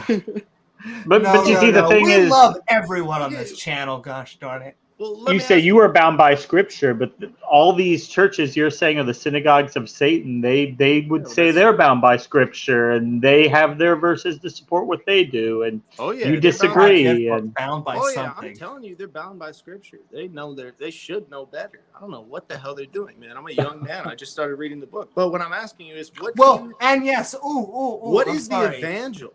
What do you think the evangel is? What is the good news? You hit the second daily double. Okay, you said you're reading the book. We do a bubble. If I could advertise as much as often, we're doing a skeptic Bible study on this channel where we read the Bible chapter through chapter. And so, how much of the Bible have you read? Well, all of it. I read a lot of things. You've read all of it, cover to cover, the entire thing? We've had people on here say they read it 18 hours a day. Because there's stuff that if you're telling me you've read all of the New Testament or the Old Testament at least that I've read, and there's nothing that needs to be edited, I need someone to get a screenwriter's guide. That's all I'm asking. Because masterpiece. A masterpiece. I've read it all. Some of it is just I mean, strange. I Little listened dry. into your video the other night where you're trying to debunk some things, and some things are like, yeah, I mean, I get what you're saying, but it's not tenable to me so far that I've seen. I'll keep checking in for sure. We'll keep on trying. But like I said, I mean, in the first word of the Bible, it tells you the Son of God is going to come from the Yeah. house of God, and he's going to die on a cross. I would have to see a lot of documentation on that. Just but- look up the word. The notion that a god would have a son is just so odd to me. I don't understand it. I mean, I try to how wrap did the my Jews head around miss it for all these years? How did they miss don't that? know. It just, Yeah. I don't It know says why it it's right not- there. Why not a daughter? Why not a whole family? Why not get twins? Why not a It just puppy? seems so Because the Messiah. human. It's the What? Messiah. It's the Son of God. I And I don't believe in the Trinity. I just believe he's the Son of God, which means he was God in the flesh. we don't believe in the Trinity. So you're a either. We're oneness. making You're a around. oneness Dude, heretic. They would call you. I'm telling you, I've studied this Christian thing. Like I said, I've read the Bible.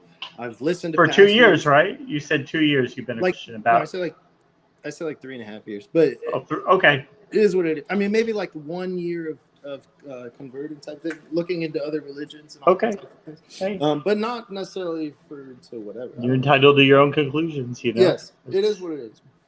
Yeah. And all right, I think No, I but I really asked, do what is the have so gospel? many. Okay, We could what go did you on all say? night. So Well, ask that's us what a the question, gospel is. we'll answer, and then we'll just give you a chance to say goodbye. What was your Okay. question, Pat?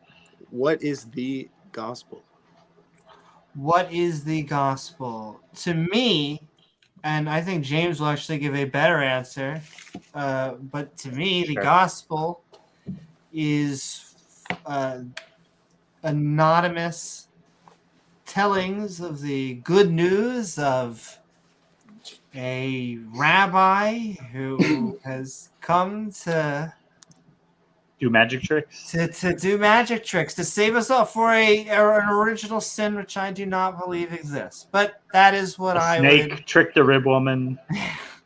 But James, I would say, like, to put my Christian hat on, I would say that Jesus Christ was born of a virgin, that he lived a sinless life, that he fulfilled the prophecies, that he died on the cross, rose on the third day, ascended into heaven, and reigns at the right hand of the Father.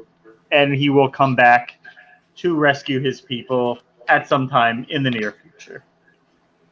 Sure. I appreciated Amy's view and your view as well. Thanks. Everything you said is mostly true, but the problem is the Christians don't believe it, and that's why they're the synagogue of Satan. Because nothing that you said was the evangel. The truth is Jesus Christ saved the entire world. Every single human being is a living You're saint. a universalist. Yeah. Yeah, well, that's just what the gospel says. He saved every single human being. He died for the sins of the whole world. He atoned for everybody's wrongness that they've ever done in their life. And how did he That's do an it? interpretation. He fulfilled the law and he nailed it to the cross, being the savior of the world. He took away sin and law. There is no more sin in this world. That's why the church is the synagogue of Satan, because all they do is preach sin and death and whatever. And that's all the evil in the Sounds world. like the preacher a little bit. It's kind of vaguely like the preacher a little bit. No, I'm saying there's no hell. Like they think everyone who's not Christian is going to go to hell. I'm telling you, they're going to go to the real hell, which is just going to be They'll be purgatory. annihilated. You know, it's purgatory. It's a soul thing. Their soul is cleansing. They're deceiving the people. Their whole they're you know what I'm saying? Like, you guys are more worshipers of the one true God than some of they are. is purgatory kind of like around, you order at Applebee's and they're gonna get you a table, but then you just never get a table? That's purgatory. You just you'd end up sitting at the bar drinking their house margaritas. No, I think it's untemporal. I think it's like more of a spiritual thing where people will be reformed. Less margaritas. Because the only way you come to know love is by knowing Jesus. That's my opinion. And when you do that, you go through basically spiritual fire of like you're manifested the wrongs that you've done and whatever. And you're not going to, I mean, my point is, it's just everyone, it works in the same way, whether you're Buddhist or whatever. And Jesus atoned for the entire sins of the whole world. That's why basically when you get to Calvinism, it's like these guys worship the devil, and I'm just gonna. You hear that, Will? Yeah, it's like I'm gonna We're abort just the sending mission. love out there. No, but Brian the the truth is, vegetarian. yeah, the truth is Calvinism. The problem is they're a bunch of really highly intellectual people who study this crap so much and they can't possibly understand it unless they can make sense of it with their intellectualism. And then they arrive at things like, well, God's going to burn 99% of humanity in eternal conscious torment. And then you're like, He no, does no, no, seem no. like a torture factory. But Right. hey. But so the truth is, Jesus was the elect. He chose the entire world. He loves every single one of us equally. We're all perfect.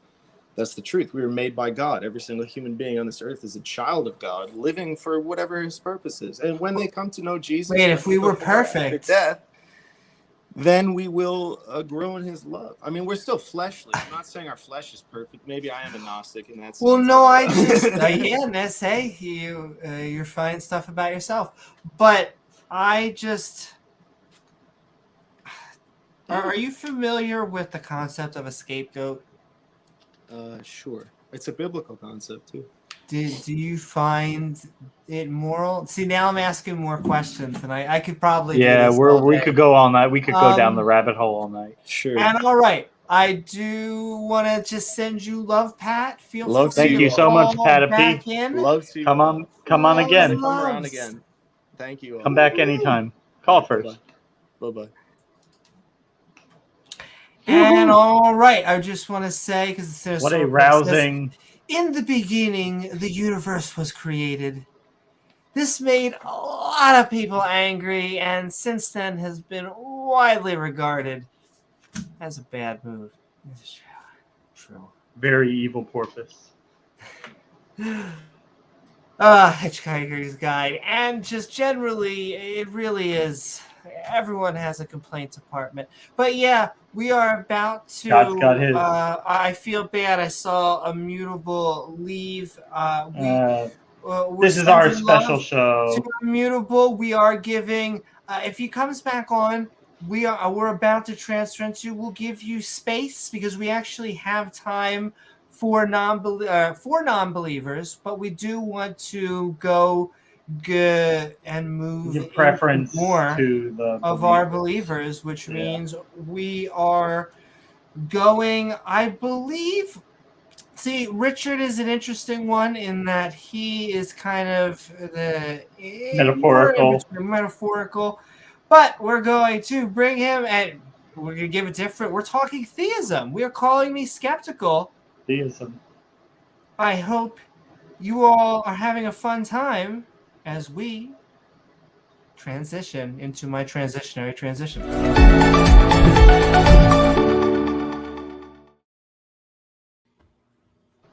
Hey, Richard. What's up, Richard? And I saw you, Wesley. You're on dock. In fact, we might have taken Richard while he was away.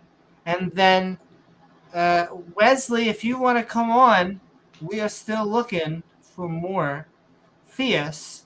So, in fact, we're going to put you behind Richard because I feel bad.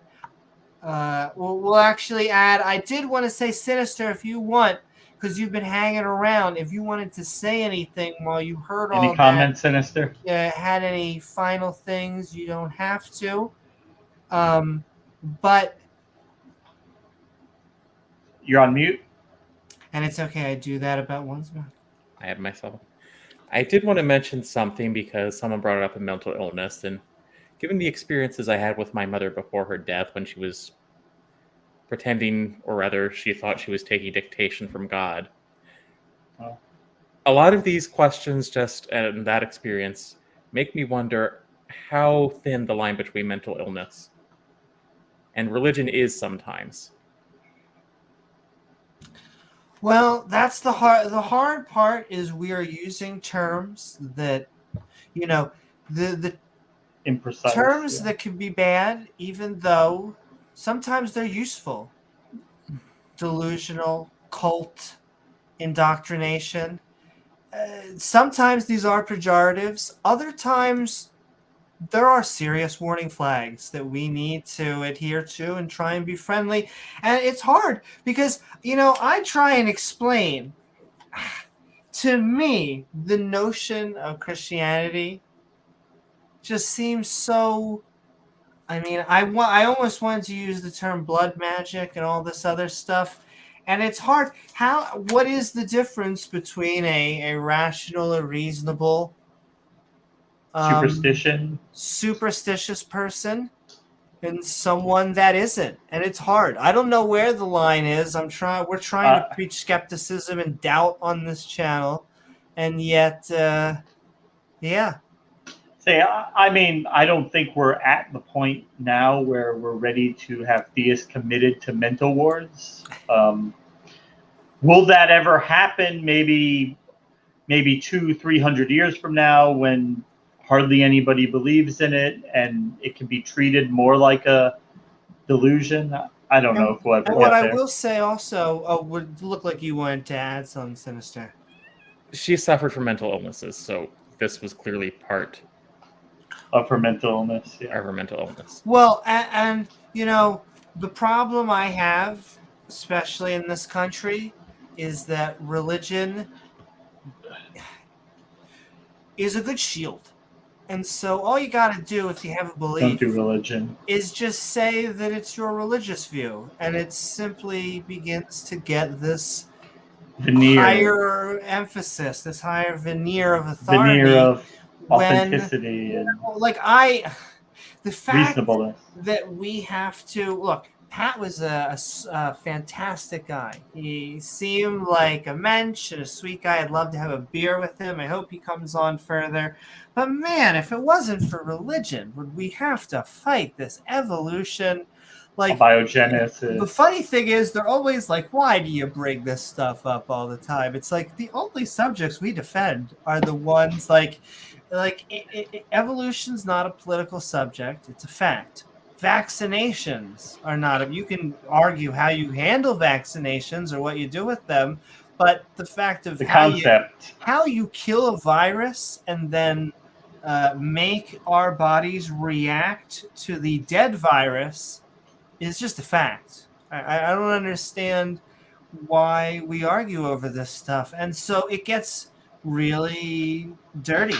Gets really down and dirty. Absolutely. I mean, I agree with you, Sinister, in that it's just really tricky language. I don't know where that line is because it seems to be more of a gradient. It's how much does each individual superstition affect someone's day-to-day life. All right. Well, I gonna let other people come in just so they can. Oh, and I'm Thank you, sorry if Sinister. did you want to? Well, no, I'm just saying if anyone wants to talk about whether or not DNA is a computer code, because that one's really bugging me, and that is wrong. I agree. It doesn't work any way. It doesn't have choices. It's not sitting Not a there computer. and making and/or statements. It is. Well, yeah, it's chemical. Not. DNA Following the laws computing of is physics. using DNA computing is using DNA as a logic gate. It's not reading the code. Anyway, have a good night. Night, Sinister. Night, It was Sinister. lovely having you on.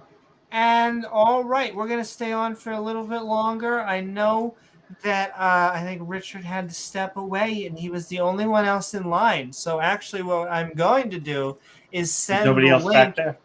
back into, and that's right. We have Wesley's gone. honestly, I'm happy with the good conversation we had. Oh, Richard is on his way back. I am still going to send that in there. And we're going to get Richard in. Damn right. But if you would like to join, come one, come all. That's what they said. And with that, we're getting Richard in. We are calling me skeptical.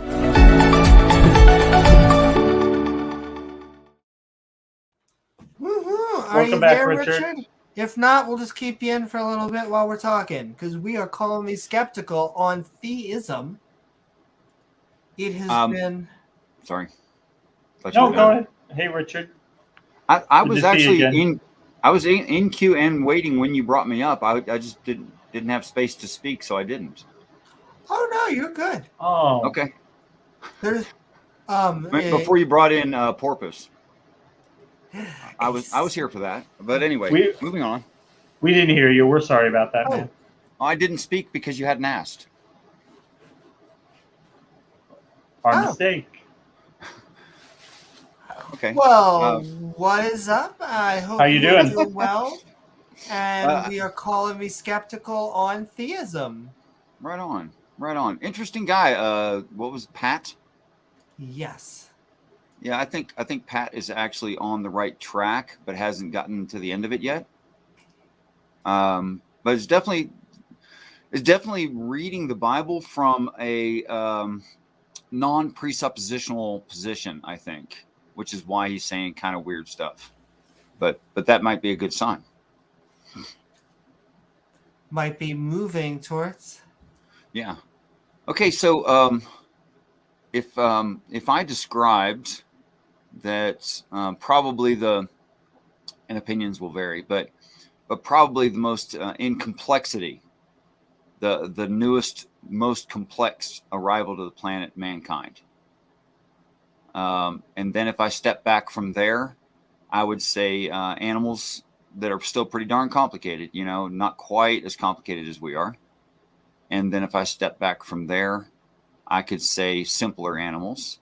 And then if I step back from there, I could say plants, simpler plants, plant animals, which is weird. I kind of can't figure out which one those things are. And if I step back from that, oceans arrived. And then if I step back from that, atmosphere. Is there any arguments against what I just said, in what order? Are you saying that's just like a hierarchy of which people came from? No, it's a chronology. Just that's what order things happened here in. Or is it about complexity, or is it about the numerical order, like timeline wise? I'm talking about the timeline. Okay. I'm pretty sure that's what science has determined from study of the crust, that's the order things happened in. Is there any arguments? I would just put an asterisk that it was multicellular life or single cellular life for half of the Earth. Okay. And then there was a symbiotic event that then there were 3 to 4 different branches of multicellular life. And then I'm sorry, was that the Cambrian explosion you just mentioned there? No, that would be before. That was the Cambrian explosion. The Cambrian. Okay. That was later. She's talking about the diversification of plants and animals. Multicellular, yeah. And okay, go ahead. Yeah. And then you would have conscious creatures would be this animal branch, and then you would just over millions of years you would just get sophisticated, more conscious animals. I think that us and ravens and crows and orcas and stuff are all about equivalent on like intelligence and feelings level and Could be for the most. But I'm trying to establish a chronology here. Do I have the chronology about right? Is that I left out a lot of detail, obviously, but I mean, kinda. I would say I would put it with my asterisk. If you accept my asterisks, I'll take it. Let's just call those most modern animals or newest animals. How's that? Close enough. Yeah. And the only reason we say this is because a bacteria right now is way more complex than a bacteria billions of years ago. That's fine. That's fine if they changed and got more complicated over time. That's fine. I'm just talking about arrival to the planet. Okay. Like when they popped up, when they showed up. I'm gonna say let's move forward with my asterisks. I'm good for it. I'm good with the asterisks, totally. No, it's absolutely fine. I don't know how to judge what animal is most complex. I don't know how to do that. Or to say which one is most adapted to their environment or whatever. Well, I don't know how to say that. That's like all animals today no animal is more evolved than the other. They're all evolved to fit their environment. Yeah. Right. There you go. That's why I don't know how to say it. So exactly. You're good. I guess I only said human because human seems to be more conscious and or more aware at a different level than everything else. But that's beside the point. And I'm tribalistic, of course. I'd say to the best of our knowledge. We're very introspection. I wouldn't even focus on consciousness because I think that a goat is just as conscious as we are, but I think a goat is less introspective than we are. That's That seems about right. But anyway, going on. So, okay, so if we can agree that those general huge chunks of time there went in that order, and that's the order things happened in on this planet, we can basically agree on that. Yeah. I feel like this is going. You're being set up. That's right. That's right. Well, the problem is just that Genesis famously doesn't get the order of things right. So Okay, could it be true that Genesis does have the order of things right, and we're reading it poorly? Could that be true? And we're reading it poorly. I do not think that the people who wrote the Bible had any notion of like Big Bang cosmology or. No, I don't think that's written there. Well, they'll tell you. In the beginning that means the Big Bang. No, actually, that, like I said, could be they're just reading it poorly. But if I could backtrack just a little bit, because smart people always want to go forward really fast, and I think it's just a bad idea on nuanced conversation. Okay. Sure. Okay, so if that's true, then the days of creation are in the correct order, so long as we understand that let there be light is refraction of light or general lighting. In which case, the only thing that does that still allows movement, free movement, is atmosphere. So then that's day one atmosphere, day two oceans, and it does say that, definitely. I don't think there's another way to read that. Separating the land masses, plants, animals, us. Sure, it's extremely brief, but I can't see why it's not in the right order.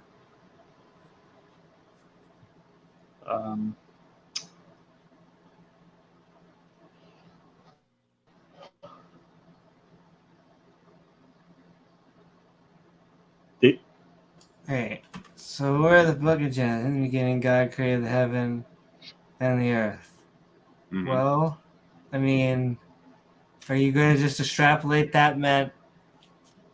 I'm not extrapolating anything. I haven't even mentioned that verse. You guys have mentioned it a second time, but I have not mentioned that verse. If you want to talk about that verse instead, I'm okay. I'll do that. Which verse were you referring to? A specific verse? The 5 days of creation, the standard, what we say, quote unquote, 5 days of creation, the creation days. So is that obviously not there? Genesis 2, the second retelling of it? Well, the little bit more detailed part, yeah, instead of just huge overview. Still a huge overview, but it's got a little bit more detail. So which one? Chapter? The second account in verse 4. The seventh day you just saw there. Sorry, go ahead. So these are the second. So we have this. No. No. The seventh day there is the last day of creating. So it's right before that.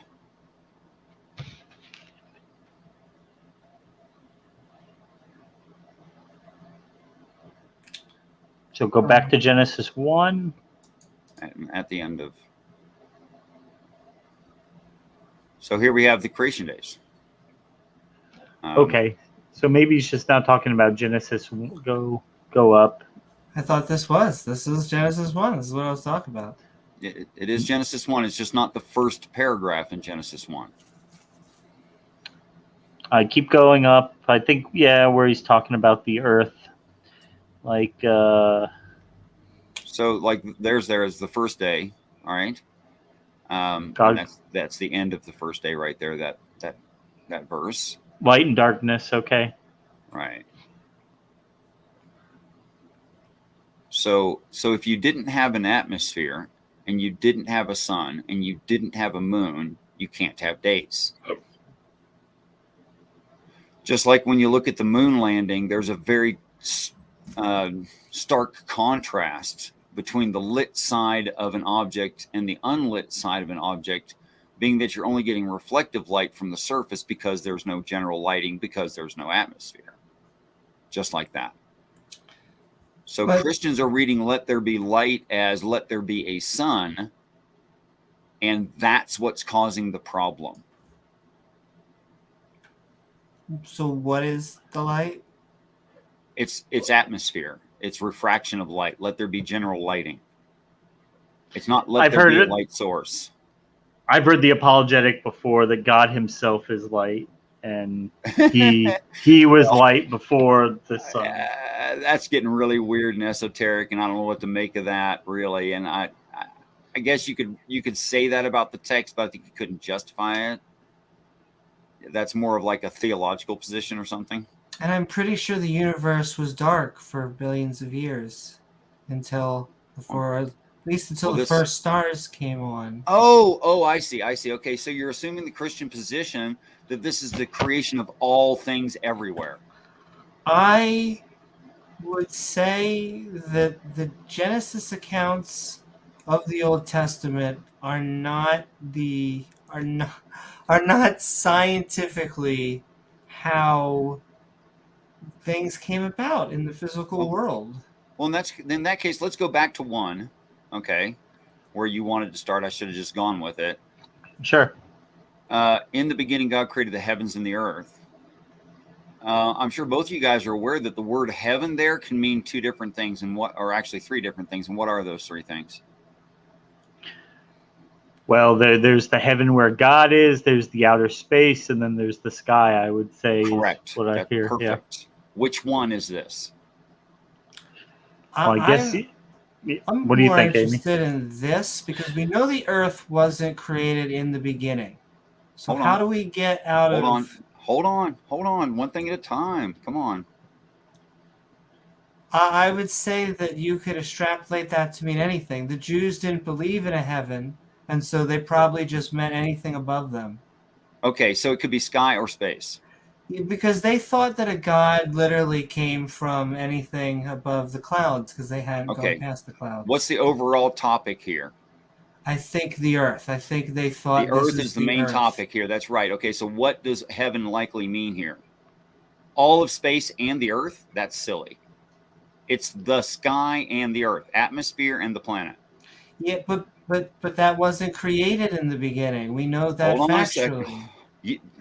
Okay, if you want to look up the word created, it means to change or repurpose an existent thing. 100%. It does not mean ex nihilo. It cannot. Now, Christians can say what they want. There was a word for ex nihilo creation. This word is not ex nihilo creation. But you could say in the beginning, God created the heaven and not the earth. Could have even wrote it that way. What I'm saying is the topic here is our location. That's why it goes into the days of creation of the planet. It doesn't talk about creating anything else at any time. And the word created here means to change or repurpose something. So it really reads, in the beginning, you could say, of the stuff you care about or the stuff that should concern you. Actually, not Jehovah, Elohim, powerful beings, changed the atmosphere and the planet. And that would be a better reading in context.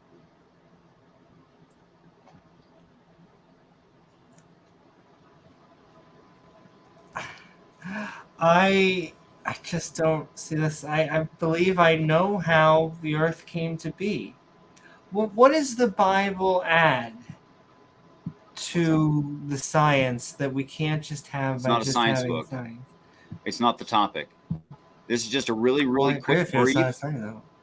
It's just a really quick brief to say like who I'm talking to and why they should care.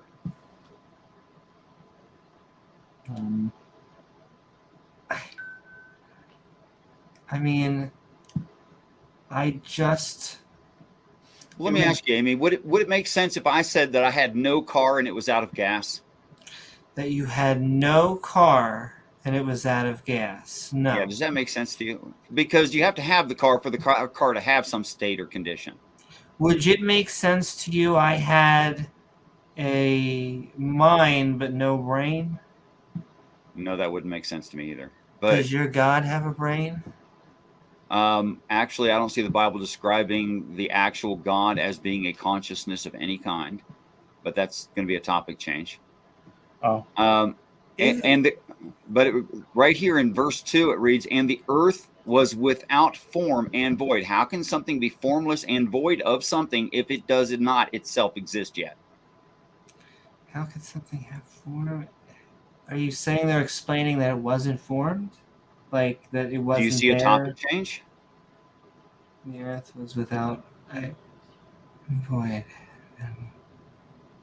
I mean, it's not saying that it doesn't exist. I mean, it's very poetic, very vague language, and yeah, but there's still logic here to be people followed. have done this to try to make this seem like it means you can kind of contort it, relying on the fact that it's vague to fit any number of different meanings. I'm extracting things from it that aren't there. The word created, if you look it up, is exactly what I said. The word heaven is exactly what I said. The word earth is exactly what I said. The terms formless and void, without form and void, are exactly what I'm saying. I'm being extremely basic here. I'm not extrapolating out anything. Well, you are saying that they knew how the actual... I'm not saying that. You're not saying that. That's another topic. So what are you saying? I'm saying Christians claim things not in the text, and I think it's evident.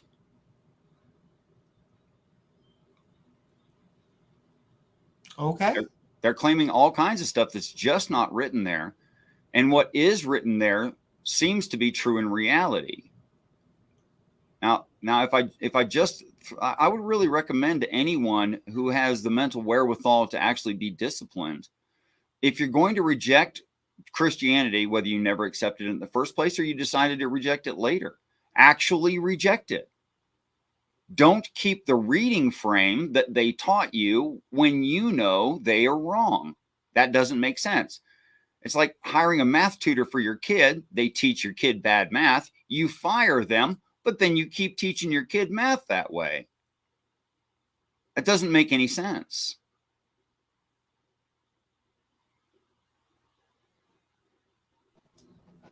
Well, if I could, what do you think? What do you think? What's your angle on this? Then I guess is what I'm asking.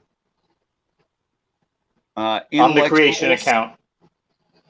Oh, I thought you meant like the whole thing, but well, you can answer it how you want, but if specifically, like, what's your take on Genesis 1? What does it mean? Where do you go from there? But if you can add whatever you want to it. I think it's a heading to say this letter is intended to this situation, and that's it. It's way too brief. You can't extrapolate what Christians try to extrapolate from it. There's not enough there, but in the crustal record, we do see these things happened in this order. Would the people of the ancient Near East known that? No, there's no damn way they knew that. In fact, it wasn't even part of their belief system. It wasn't part of their theory. I think this came from, I don't think this page was written until the Jews were in captivity in Babylon, but that I'm not a scholar on that. What makes you say the Jews were in captivity in Babylon in any mass at any point? I think that's part of recorded history.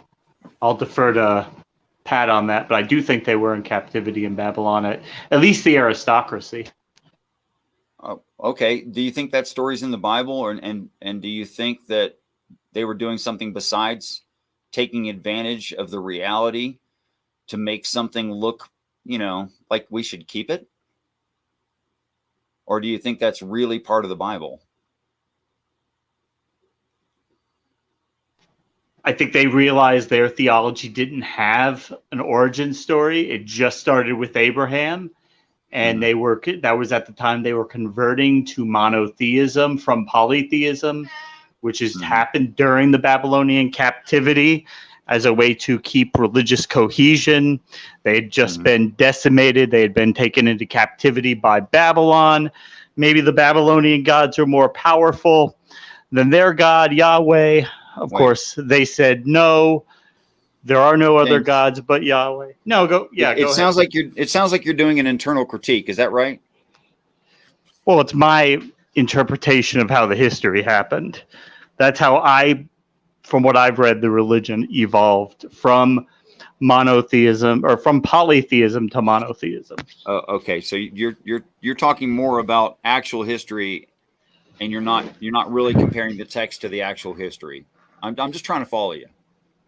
Yeah, well, I'm trying to say where the text came from, and I believe it came from the Jews after they had been in captivity in Babylon. I think it was based on a Babylonian myth in the Enuma Elish, which I think they modified and they made it polytheistic because, hey, the Babylonians have a story. Well, you know what? If we're saying Yahweh's the only God now, Yahweh's got to have a story. So we'll make a very similar story, except, hey, now it'll be Yahweh making everything, not Marduk or whoever the Babylonian gods were. Yeah, I'm talking history. Or everyone was always told the truth everywhere.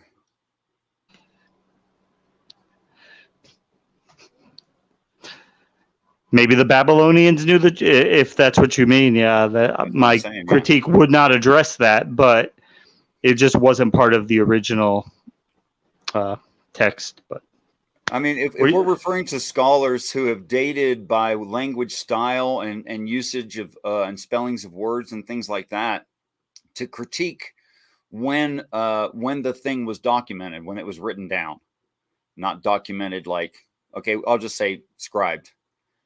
If we're trying to figure out when the thing was scribed, that assumes that the author, not the scribe, had to speak in a certain tongue and dialect of a certain time. This is like them assuming that the people had to be the authors, when that doesn't make sense. Whereas what the book is claiming of itself, if ascended, perfected beings were the authors, they'd be able to speak in all of these dialects and tongues.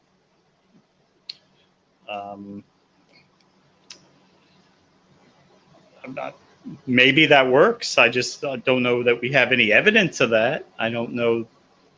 I'm saying both are valid, equally valid, and to assume one over the other is only can be biased. Well, to assume that there are these mythical beings. On one side, we have what man has always done. Man makes up fables. Man makes up explanations for things they don't understand, which we know people do. On the other side, you're saying, actually, what if it's all true and these ascended beings came down and gave us this knowledge? Well, I mean, we don't have any evidence to support that. Can you show me where there is some beginning of the story that Thor controls lightning, for instance? Well, I don't study Norse mythology, right so there. Was that not your claim? I don't know enough about Norse mythology to be able to tell you. One you do know, then. I know about Yahweh. That's the one that I spent the most time studying. Can you show me the beginning of the Bible? Where is that? Where did that come from? How do we know that the people made it? Oral tradition. There was oral tradition. How do we know the people made it? Well, the story, right around probably about 900 to 1000 BC, two writers started writing their the account of Abraham. You had first J, the Yahwist, and the Elohist, and they told slightly different stories, and later on they were edited and redacted and cobbled together to make one narrative. But I would say it's about right around 1000 BC is when it all started. Okay, so when you say Elohist and Yahweh, the Elohist, yeah. I didn't think did I say it poorly or something? I need corrected? No, Elohist and the Yahwist. So when you said Elohist and Yahwist, you're differentiating that there must be two different authors because of that change. Is that right? Well, one always refers to God as El Elyon, El Shaddai, which is the name of a Canaanite deity, who they're later going to say, no, that was Yahweh all along. It was just confusion over the name. Whereas the Yahwist always refers to God as the Yud He Vav He. That's how he refers to him. And then you have other authors coming in later and Slow down, adding their please. own spin on it. Could we do one thing at a time, please? Absolutely. Thank you. Okay, so your answer overall is yes. You're differentiating because of scholarship between the El Elohim, all of this, and the Yahweh. Saying that must be two different. That's part of it, man. I'll listen to you. No, I'm just saying that's part of it, but obviously there's a lot more to it. But that is one of the main reasons that they give for assuming that there's two authors. I think one was writing from the tribe of Israel's perspective, and the other was writing from the kingdom of Judah. So they had slightly different interpretations, probably in slightly different location, you know? I didn't say it was unjustified. Okay. I'm asking if that's necessarily true. Or could it be true that the Christians are reading this poorly, and Elohim and all the variations thereof predate Yahweh? I mean, that's obviously a way of reading it that the Christians have rejected. So they've taken the myths that the other cultures had and they've attributed them to Yahweh. So there are going to be those similarities. So if you're going to say that it could be somebody coming before Yahweh, that's, I guess I've never heard anybody take that position before. But I think that's literally what the Bible is describing, and it's evidently true because it doesn't use the word Yahweh at all or identify a singular idea at all until some certain point when it starts to. See, the Christian is generally unaware that the Hebrew word for a singular powerful being is not Elohim. That's the wrong word. That's the plural form of Eloah. Why does it use the word Elohim? It's a plural. That's why. They wanted it to be plural. It's not a one-time, it's not a one-off, it's not a mistake, it's several times. That's a group of powerful beings. Oh, by the way, nondescript, good or bad. Doesn't say. You're talking about the B'nai Elohim? Yes, all of the El, Elohim, everything you mentioned, which is in the text before Yahweh, yeah. So that's coming out of like the writings of Enoch, I assume? I don't know why you're saying that. It's in the Bible. No, but the book of Enoch and Jasher, they elaborate a lot more on these B'nai Elohim, these other types of heavenly beings that the Bible really doesn't get into a lot of detail on. It's true. It's not that they don't mention, but there's not a lot of detail. That's true. I mean, I just find the presuppositions of people reading the Bible and arguing for it today has caused them to not be able to do like basic logic in an internal critique about the Bible. What exactly is wrong with it just stating what it states, that before there was Yahweh, there was Elohim? Just what is wrong with that? It's because they want their God to be the creator of the entirety of the cosmos. It's never claimed in the Bible. Okay. Just like in line 1 here, in the beginning, Elohim is the right word, not God. Created, wrong idea in the modern tongue, reformed. The heaven, as i.e. lowercase heaven, the sky, not all of space, and the earth, because the earth and the sky is what is created by God here, and that's the topic. That's certainly, I've never heard that interpretation before. I've got to say, I don't know enough about Well, it doesn't go on here to describe to... how stars are formed. It doesn't talk about quasars. It doesn't talk about nebula. It doesn't talk about a lot of things. It only talks about this location the whole time. So depends on your it's talking about something else. I have no idea. It just depends on the definition of beginning. They're saying that means everything.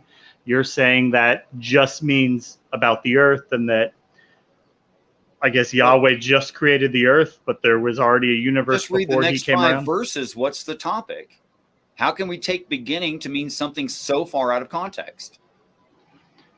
Well, I think it's part of it is that the people at the time, they envisioned, they had no idea that there was this big universe full of galaxies. They thought the stars were just little dots up in the dome, and that they had no clue the size and scope of the Right. universe that Right, we they know wouldn't. today. So to them, all that there was the Earth, and that the stars were little pinlights in the dome, and there was a Well, that's an firmament interesting above. point. That's an interesting point because it makes Christians committing a presentism fallacy as if the Bible would be talking about that kind of scope and size. So, I mean, that's how I would get around. I would say that to them, the Earth really was all that there was. There was no outer space. There was no need for it. I Well, mean, purposefully or not, you've added to my argument, and I thank you.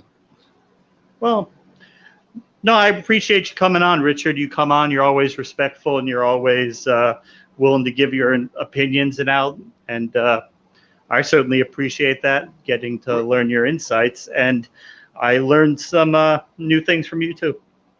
Yeah, I wish you'd go and look up those words that I just referred to and see that I'm not pulling your leg at all. That is what those words mean. And they can't be read as ex nihilo creation. They can't be read as the habitation of God. In context, it can't be read as all of outer space.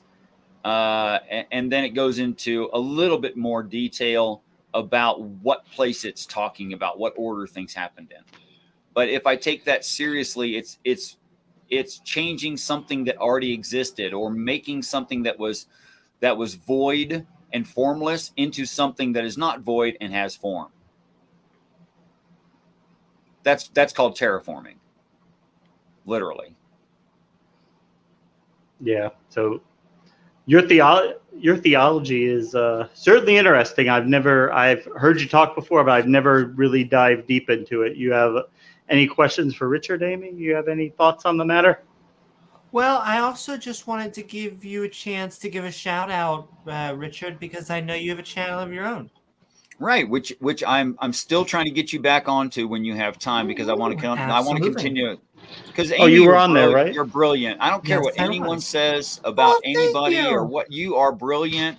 You are quick, and that is the kind of brains I look for. I'm And sending James, I would love right dedicate a back. show to you anytime. Oh, thanks, Richard. And Amy has my address, so that's not some hollow threat. No, absolutely. We got to do a part 2. It was lovely being on your show for part 1. I still got all my notes on the continuation of that on my billboard, so ready to go anytime. He's ready to go, Amy. Well, thank you so very much, Richard. I think we are going to move close to going Wrapping it into up, our outros and heading over to the Discord. We will give one last chance, but we basically got just a few more minutes Before left. you Richard, guys kick me out, yes, Sure. Thank you. I want to say thank you so much for what you guys are doing. You're causing people, as I'm trying to do, to think about their position in critical ways, so that they are not just freely accepting things without thought and logic. And thank you so much for that. It means a lot to me, actually, and in fact. Thank you, Richard. We Absolutely. appreciate it. We're just looking for people to come on, tell us what you believe and why, and have an open discussion about it. We may not agree, but at least we'll understand each other better at the end of it. That's humanitarian. That's beautiful. Thanks a lot. I'm going to kick myself.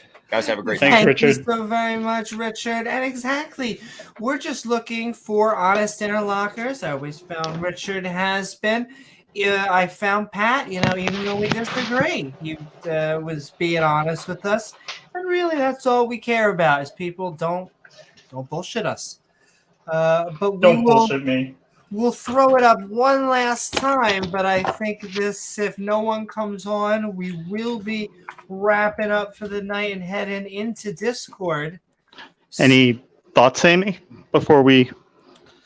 Well, anything you didn't get to talk about? For many different reasons. And I think we saw this tonight. I think we'll see this with almost every theist. The joke is that someone on the left side of the pew is different from the right side of the pew. That's true. I find that very smart people find good ways of making or separating sometimes, if not, the religion from the science. And I find that the real trouble is what I'm fighting against, which is the ones that try and fight for religion over science. Is that when you're really trying to get science out of the classroom in your version of whatever denomination. And once again, I blame the leaders, not the regular people, because they're getting it from the pulpit. Yeah, shit rolls downhill. Exactly. And so we're just trying to counter superstition. Like Richard said, I really just would like people to question their ideas, to really think about their epistemological toolkit that they're using, why they think what they think. It's always easy to explain the what, and humans are very good if you ask them about explaining their views, but it can be very difficult to justify why sometimes, especially to an audience of people that could be unwelcoming to what you have to say. Absolutely, and that's it can be hard to come on. Not everybody is really able to come on and defend their ideas in a forum like this. We try to be as open and welcoming as possible. We really appreciate people who are honest, and we're not going to come down hard on you if you, as long as you're honest. And Send in love, the freak. Woohoo! And all our theist we love brothers you, and the sisters freak. out there. All the born again Muslims love you, Amy. But hey, I mean, I have been going on a decent amount of Dawa channels. I need to go on a Peace and few respect, of Richard. the creationist channels. I don't know many fundamentalist Orthodox Jew channels. That would be interesting to go on. David. Yeah, Dovid's an interesting guy. The funny thing about Dovid, do you know how I know the test of a sane person? He'll think this is funny because he might, is that he just has an interest, which is chess. And the fact that he has an interest that is something besides religion gives me hope, because I find that especially new converts to religion, it just becomes their entire life. Nothing wrong with dedicating your entire life to a subject, but it's the problem I have with anyone who picks just something and that's all they care about, like turfs. What the turfs, yeah. I have to say it once a podcast. So aside from religion, Amy, like, I don't know if people know, my other passions are true crime and law. I like to study law and how the law works and whatnot. But what is your other passion aside from religion? I would say I like anything that mixes art and technology, like video editing and game design. And then I cannot help myself. And really, COVID has set me back, or at least I'm going to use that as an excuse, because I need to get my butt back onto the stage so I can do more stand-up comedy coming soon. Yeah, though we do have a comedy show in the works, because we think that there's a lot of SNL style news shows out there, but there are not a lot for good old religious topics. So, skepticism. Exactly, and some skepticism. So look forward to that. Absolutely. That sounds good. That sounds fun. And like I said, we got maybe 5 more minutes. Maybe we'll finish up the topic then. And if not, we're going to roll into Discord. But, James, we have been calling me skeptical. We've been talking theism. This has been good. It's really our bread and butter, because I hate to use evidence for God. It's cliche, but evidence for God. Yeah, and you that have is it? because, in my opinion, I know I am, I think you are, we are anti-theists. And it's not that Yes. we hate theists. In fact, it's the exact opposite. Both theists on Theism. tonight, we would break bread and drink beer with, I'm sure, if they drank. I would pour him a shot of Red Label. There you go, exactly. It's just that we don't think that theism is true. And that really brings us back to the subject. I've said it before. I don't think all theists are stupid. I do think theism is stupid, but I don't think all theists are. And the same, there are some stupid, but there are stupid skeptics too. There are not all humans of all There's sorts, stupid people all over the place, and that's not exclusive to any one group. So, I like good conversations with people who aren't assholes. Woo-hoo. It's my go-to. People that aren't assholes. We're just sending lots of love out there. And I guess on that, we are just going to roll it up. I'm going to be doing some... This is like free debate prep for my Ken Hovind debate, so getting myself acclimated for that. But I know I'm gonna beat that horse till it's dead, till it finally happens. But I can't wait. I'm excited about it. So I can't wait either. I think that is going to be a fantastic debate, and I mean, I hope, James, that you have 15 foot of whale. And with that, I think that's going to bring us up to our thanks, guys. And it's right. Hey, I always say we want anyone of any stripe to come on here. People that disagree, especially. Exactly. People that disagree. And we're just going to send out the love because I hope that... We got Nick out there. Woohoo! Look at Nick. Look at him. Love, Nick. We decided to let... Yes. Yeah, I don't have any $400 jackets. We have to hit 1 million subscribers. Then Amy can get a computer that doesn't blue screen once to stream. I can get a $400 jacket, a new laptop. I got a laptop, a used one, and it already, no luck with that one. It didn't make it. But that's okay because we have hearts, which is really that's what we really didn't need to make send. it, but it's all right. Yeah, I need to. Technology can be a fickle thing, even though I love it. It's time, I think, for Satan to update my processor. Damn it, Not Satan. today, Satan. Tomorrow, Satan. By the way, guys, that I get that from from Bob Larson's merch. He's got a shirt that says "Not today, Satan." He also has a shirt that says "Game over, Satan." We clearly need a shirt then that says "Tomorrow, Satan." But a response to that, yeah. And one day we'll get big enough to that Bob Larson will have to respond to us. That'll be the day. Oh my gosh, a Bob Larson response video. Yeah. Bob Larson. Maybe he'll do an exorcism on you. I thought that would be fun. That would be good content, Amy. 400.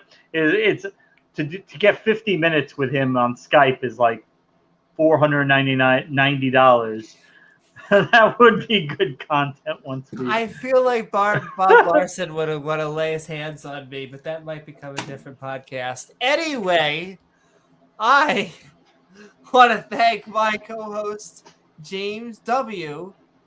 along with our guests, the Sinister Purpose, Pat and Richard, for this episode of Call Me Skeptical Theism, where tonight we opened up the internet phone lines, that's right, baby, to see if someone can help us understand theism or belief in a deity. Once again, I want to thank my co-host James W. with our guests, thanks, Amy. Purpose, Pat and Richard, along with the people in chat, our awesome. We're sorry we couldn't get everybody in. This show is a special kind of show. We aren't able to get everybody in because we focus on theism. My debate is that's March 11th on Standing for Truth. But we want to send all the love to the people who did stand in, also the people who watched. We love you and guys. Remember, if you're Like, feeling subscribe. fancy, Yeah. yes, crossing Jazz streams hands. here. Shake weights. Well, if you're feeling fancy, please don't forget to like, follow, and subscribe, because all of this content is made because of viewers like you. And then you get to hit that bell icon to all, because that's what gets you to see reminders for our live streams. What's up, internet? Or hey, leave a comment once the video's done. After the show, we will be heading over to the Skeptic and Ranting Discord server, Come on. the link of which is in the description below. And lastly, we offer some perks for our supporters by checking out our Patreon at patreon.com/Amy Newman. I am Amy Newman, and we will see you all on the next episode of Skeptic Ball Z. Good night, everyone. The cat, he watches the show. Including our cat overlords. He's our